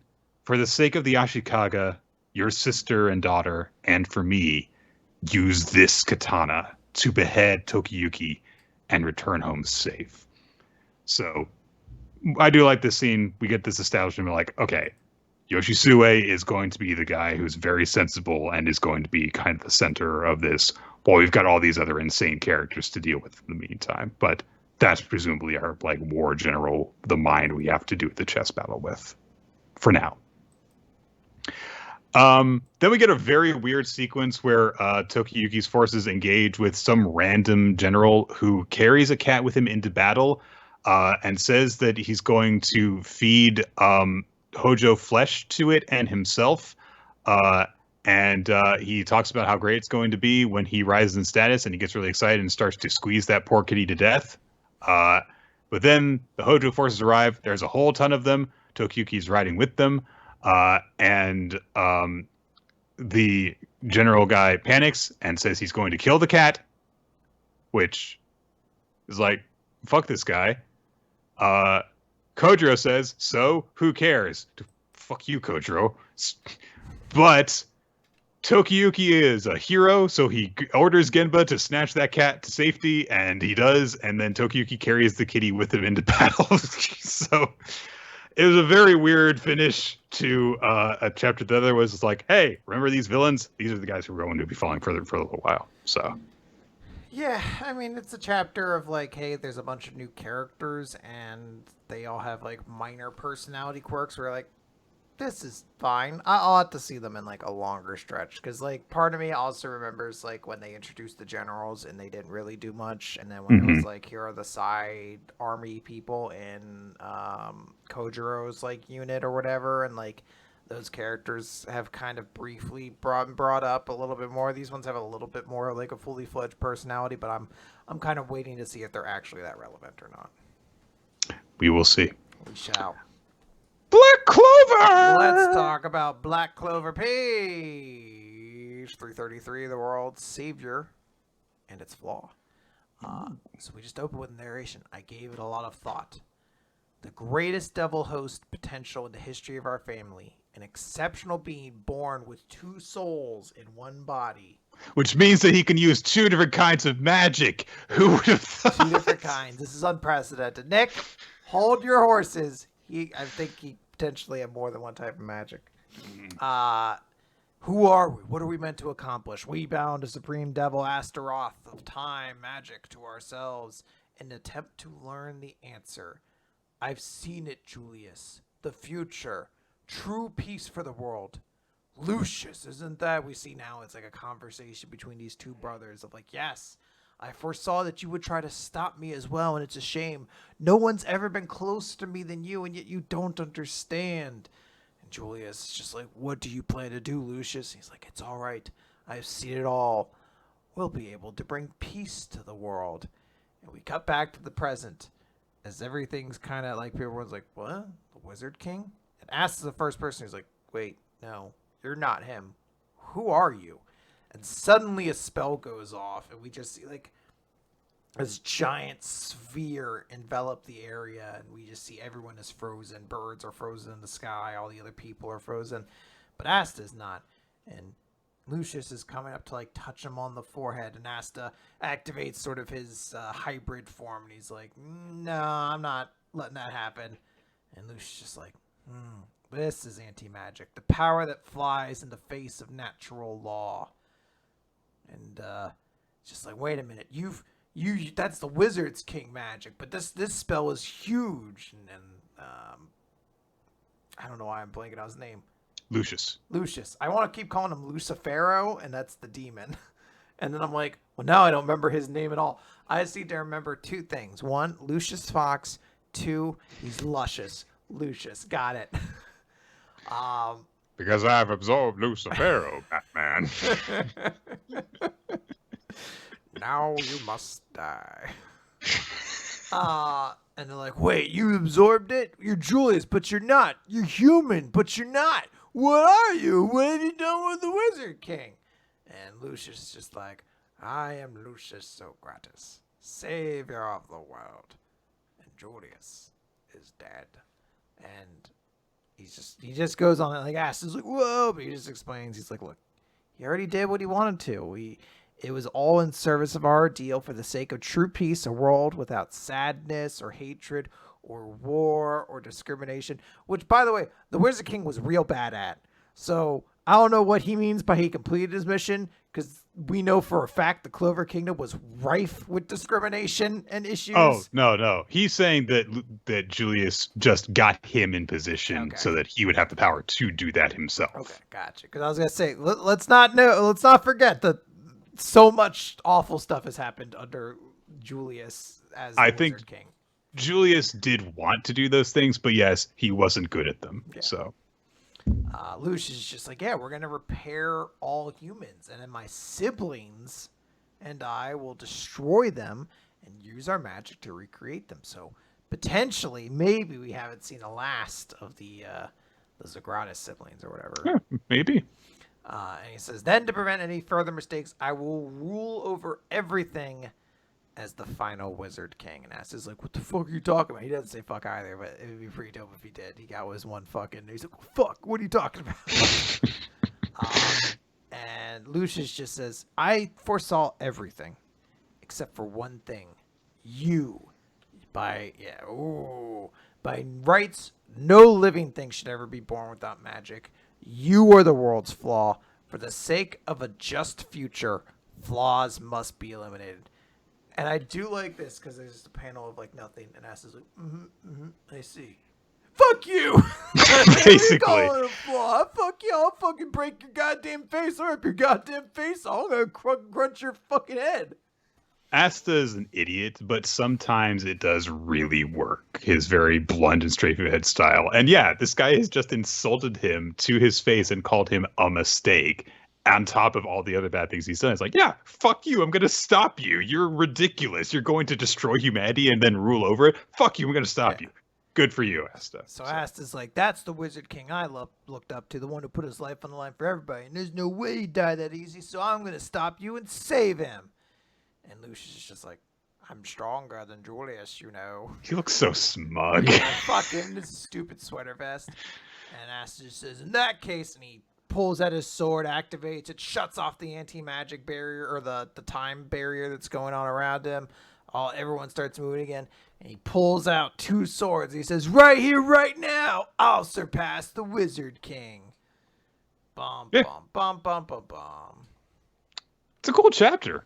I will say, this setup with, it's a pretty straightforward, like, when I am in charge, then there will be peace and prosperity and equality among everyone, with me ruling over everyone. It is a very, it's kind of straightforward, evil goal plot, but the way that it's delivered, I do really actually quite like it.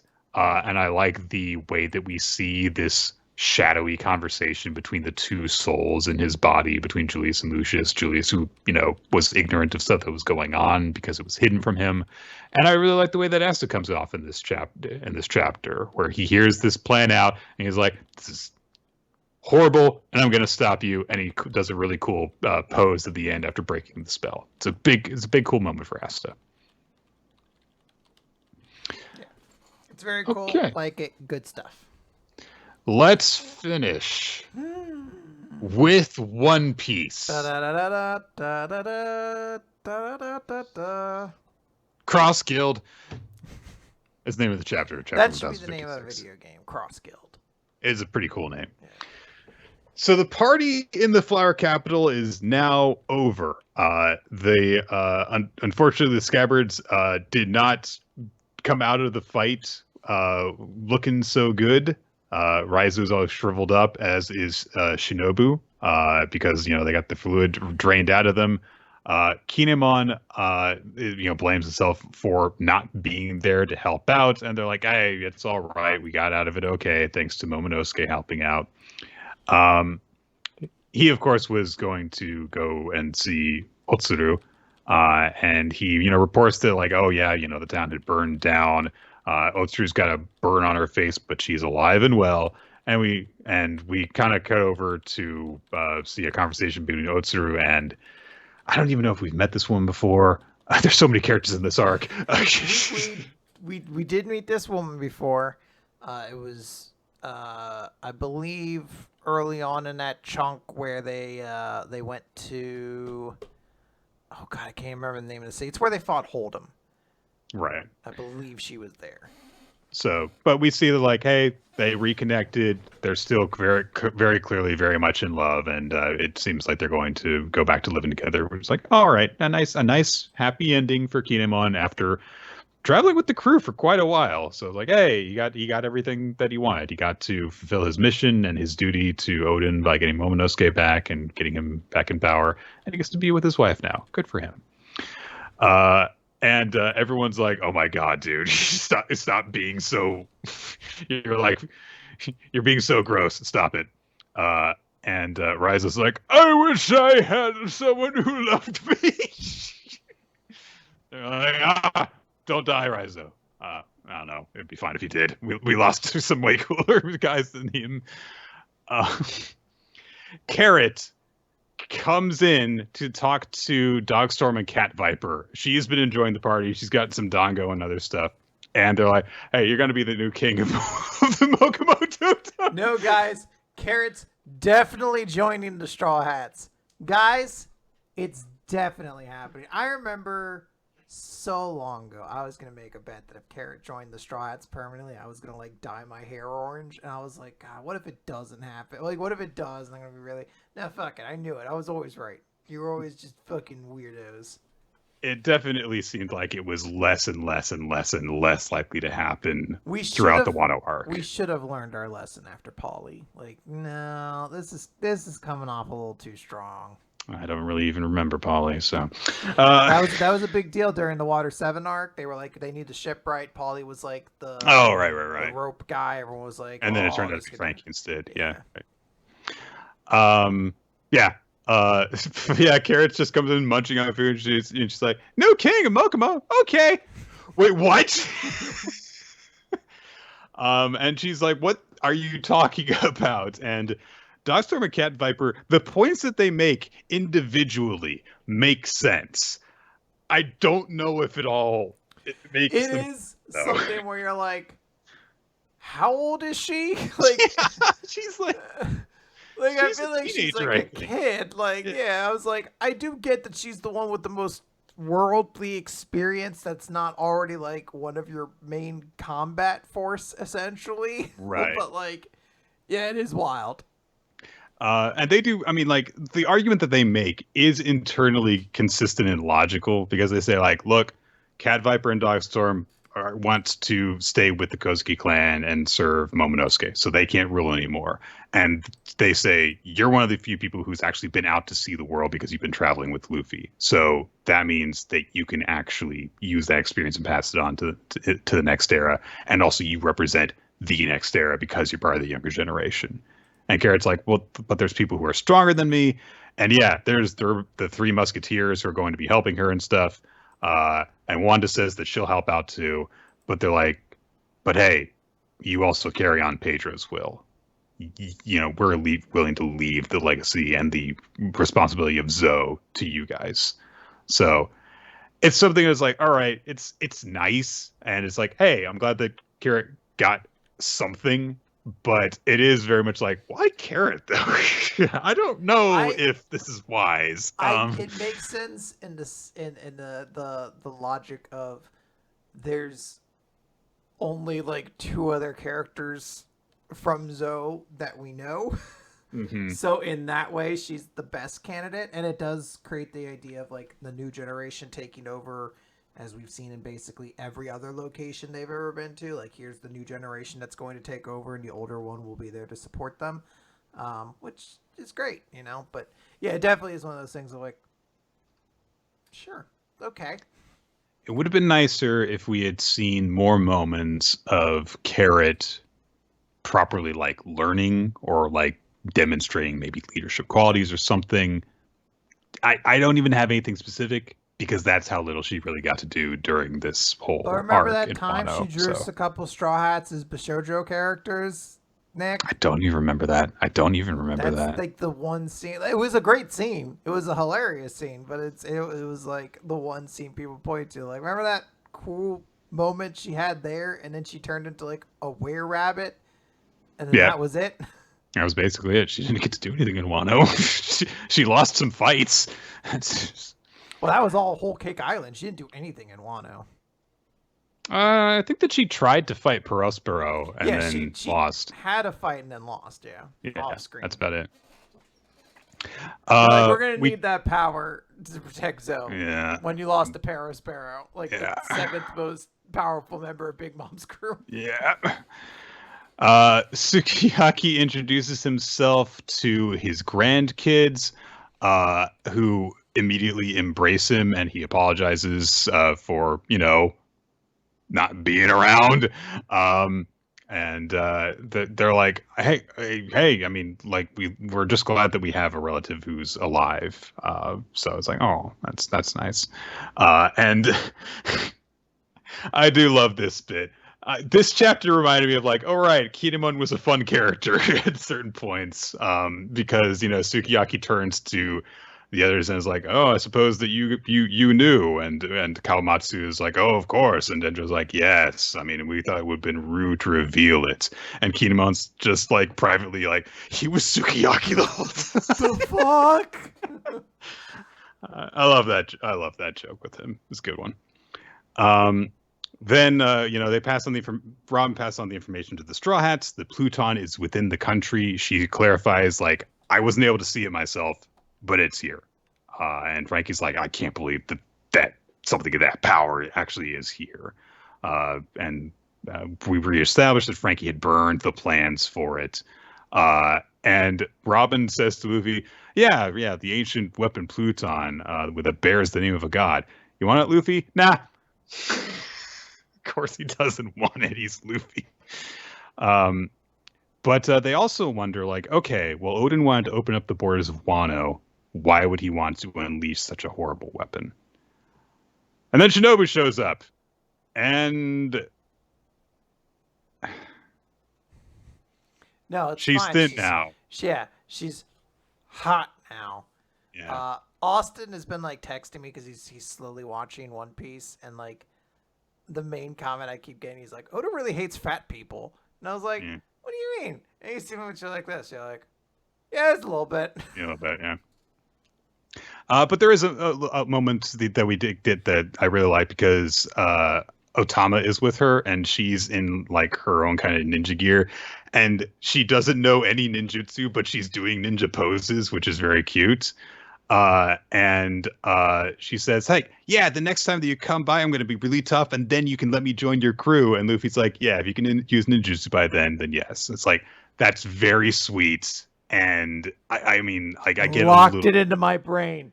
Jin's going to show up, and they're going to come back to Wano, and Otama is going to join the Straw Hats, Nick. It's going to be like an epilogue thing. If we get like an epilogue thing and Otama joins the Straw Hats, I'll actually be very happy, because like the bond that she and Luffy have had has legitimately been very sweet, and I've liked it. And also, like, yeah. Caribou, meanwhile, is also here. He's still spying on everyone like a weird creeper, and he has just overheard this conversation about Pluton. He's like, I gotta let a certain someone know about this. Who's he gonna narc them out to? Ooh. I'm assuming Blackbeard. Probably. Some days pass, and we see that, Momonosuke is, getting some reports from people. He's the new shogun, and he's got some duties to attend to. He's, walking down the hallway, and he's got people calling out to him over certain stuff, but he's clearly distracted. And so he, goes into a room and he, says like, "Hey, Zoro, can you teach me some sword fighting?" And he sees that the Straw Hats are gone. And so he rushes around trying to find all of them. Yamato is also missing, and he doesn't know where anyone is. So he asks, where'd everyone go? And then he hears Hiyori playing her shamisen, and Atoko is with her also playing. And Hiyori says, yeah, they all said goodbye to everyone this morning, and they left. And no one said anything to Momonosuke. We're about to get a big fucking, like, everyone raised their arm moment, Nick. It's coming. And Momonosuke runs and finds Kinemon. He's like, Luffy's gone, and Kinemon's apparently also the only other person that they didn't say goodbye to. So we cut to... I forgot about this scene. We cut to the port. Law and Kid and Luffy are all getting set to lead their crews out. And so... they've got, their log poses ready to go, and they say, okay, there's 3 different directions that we could head in, so we should each pick one. And both Kid and Luffy, because they're kids, they're children, say the middle ones. And Law's the only one who's like, yeah, I'm going northeast. I guess I'm the only one who gets my choice. Yeah, you guys know that that's the route that gets me the furthest ahead, right? It's my favorite moment, because we now know enough about Law's character to know he thinks he's the smart adult in this group, but he's actually just as much of a child as them. So it's him being like, you pick the middle one, you stupid children. And you're like, you're as much of a dumbass as the rest of these people. You're just slightly smart enough to know that you need to go you need to go that way to actually get there. And to settle the fact that Kid and Luffy both wanted to go in the same route, they draw straws and Luffy loses, so they're stuck going southeast, which I guess if northeast puts Law the furthest ahead, that will put the Straw Hats the furthest behind, but who knows? And Luffy and Kid are trading childish insults, and Luffy's like, well, I'm an emperor of the sea. He's one of the most important people on the planet, and they're bickering like children. It's the best. But Kid then brings up, hey, you know what? When it comes to Emperors of the Sea, the one who gets me really mad is him. And he slaps a poster down, and it's a poster for Buggy and the Cross Guild, which includes Crocodile and Mihawk. What the fuck happened? Yeah, dude, there's got, like, if we don't get it, I want a movie that explains what the fuck happened for these guys to work together. Like, it's wild. I mean, I guess my instinct is they know that Buggy's an idiot, but he's got immense popularity, so this is an opportunity for them to take advantage of in some way for each of them. But Crocodile and Mihawk, two of, like, and Buggy. Yeah, like, it's like I can almost see Crocodile being like, yeah, I get it. Mihawk, you're like, my guy. Why? You have so little patience for ass. like I feel like Buggy's the antithesis of the person you want to hang out with. Also, it's gotta hurt. Fucking Moji was like, I was the first mate on your crew. Like, what's going on? Like, is Kabaji just like, why isn't the chief of staff on here? Kabaji the acrobat. I'm a big deal. Oh, he's the greatest swordsman in the world, but can he do it on a unicycle? Yeah. That's what he says to him every time as he rides by. He's like, must be sweet if you could sword fight on a unicycle. Just Mihawk brushing his teeth and he rides in like, oh, sorry, I don't want to run over your toes on my unicycle. Brushing his teeth with a tiny sword, which he uses to just slash the plaque in half. Oh, that's pretty sweet, but you're still doing it on a unicycle. Could you do it on a unicycle, though? Like, probably. But we'll never know. But we know I can. Skirk. I mean, I don't have a unicycle. Can I borrow yours? Nope. Nope, there's only one. It's mine. If you touch it, I'll kill you, because I can kill you with a unicycle. So, don't even try. And of course, the Straw Hats are wondering about this. Zoro's like, I can't believe that Hawkeye's is doing that, which of course he's befuddled by it completely. But Law admits, like, I mean, if he's got these two as his followers, then yeah, Bucky is a freaking emperor. There's no question of it. And Kid brings up the fact that the Cross Guild has started putting bounties on important members of the Navy. So they are fighting back with their own bounty system. Interesting. So each of the three ships sets off in their own directions, and Kid says as they're going their own separate ways, hey, once we meet up outside of Wano, we're going to fight to the death, just like all the other times. So back to being pirates for everyone. However, Law throws a canvas at their feet and says, hey, this is a copy of the road poneglyph. You've got as much variety to it as we do. Only a trifling man would sneak out to a head start, which he just did by taking the shortest route. No, they were all stupid. That's on them. It's a cool move on his part, though. They're like, hey, we're rivals, but here. So it's an honorable move, and there's an exchange between Kid and Killer, and Killer says we're gonna put our strength into the task if we want to take part in the all-out war over the One Piece. And Kid says, what? You mean finding the man with the burn scar? That's not enough to go on. Luffy has no idea what they're talking about. Law looks very, like, dark, briefly. And then Kid mocks Luffy for not knowing. But we don't see what they're talking about yet. Instead, Robin we cut over also is confused. Like, yeah. Specifically Robin. Yeah. We cut over to Kinemon and Momonosuke, who are still who are trying to find everyone, and they're like, where's Yamato? But Yamato calls down to them from where he is standing on the roof of the palace. And he says, I've made up my mind. Guess I'll go to Luffy and his crew. I'm going to live the way Kozuki Oden did. And we are leaving on a chapter break here because there's no jump next week. So Momonosuke has got to say goodbye to the Straw Hats, and Yamato is going to do something. So it feels like there's going to be something big when we come back from the break. Yeah, it's some pretty cool stuff. I mean, there's a lot of fun stuff that happens within a chapter itself, a lot of cool details. I think the Cross Guild stuff is like the biggest, like, what the fuck, obviously, of like, how did these guys all get together? But like, yeah, it's just like a super fun and exciting chapter, I think, in general. And I'm really excited to see Yamato presumably join the crew and just see, like, I'm honestly just like excited for like the storyboards of Yamato physically joining the crew. Like, Oda's usually very animated with all these sorts of things, so I'm kind of looking to see it. Well, Quid, we don't know for certain that Yamato is joining yet. Well, we don't know that. For I Am a Gentleman did say it there. To parallel Oden, Yamato needs to join Law or Kid and then cross over to Luffy later. So maybe. Mm-hmm. Yeah, there's all sorts of different ways it could be played.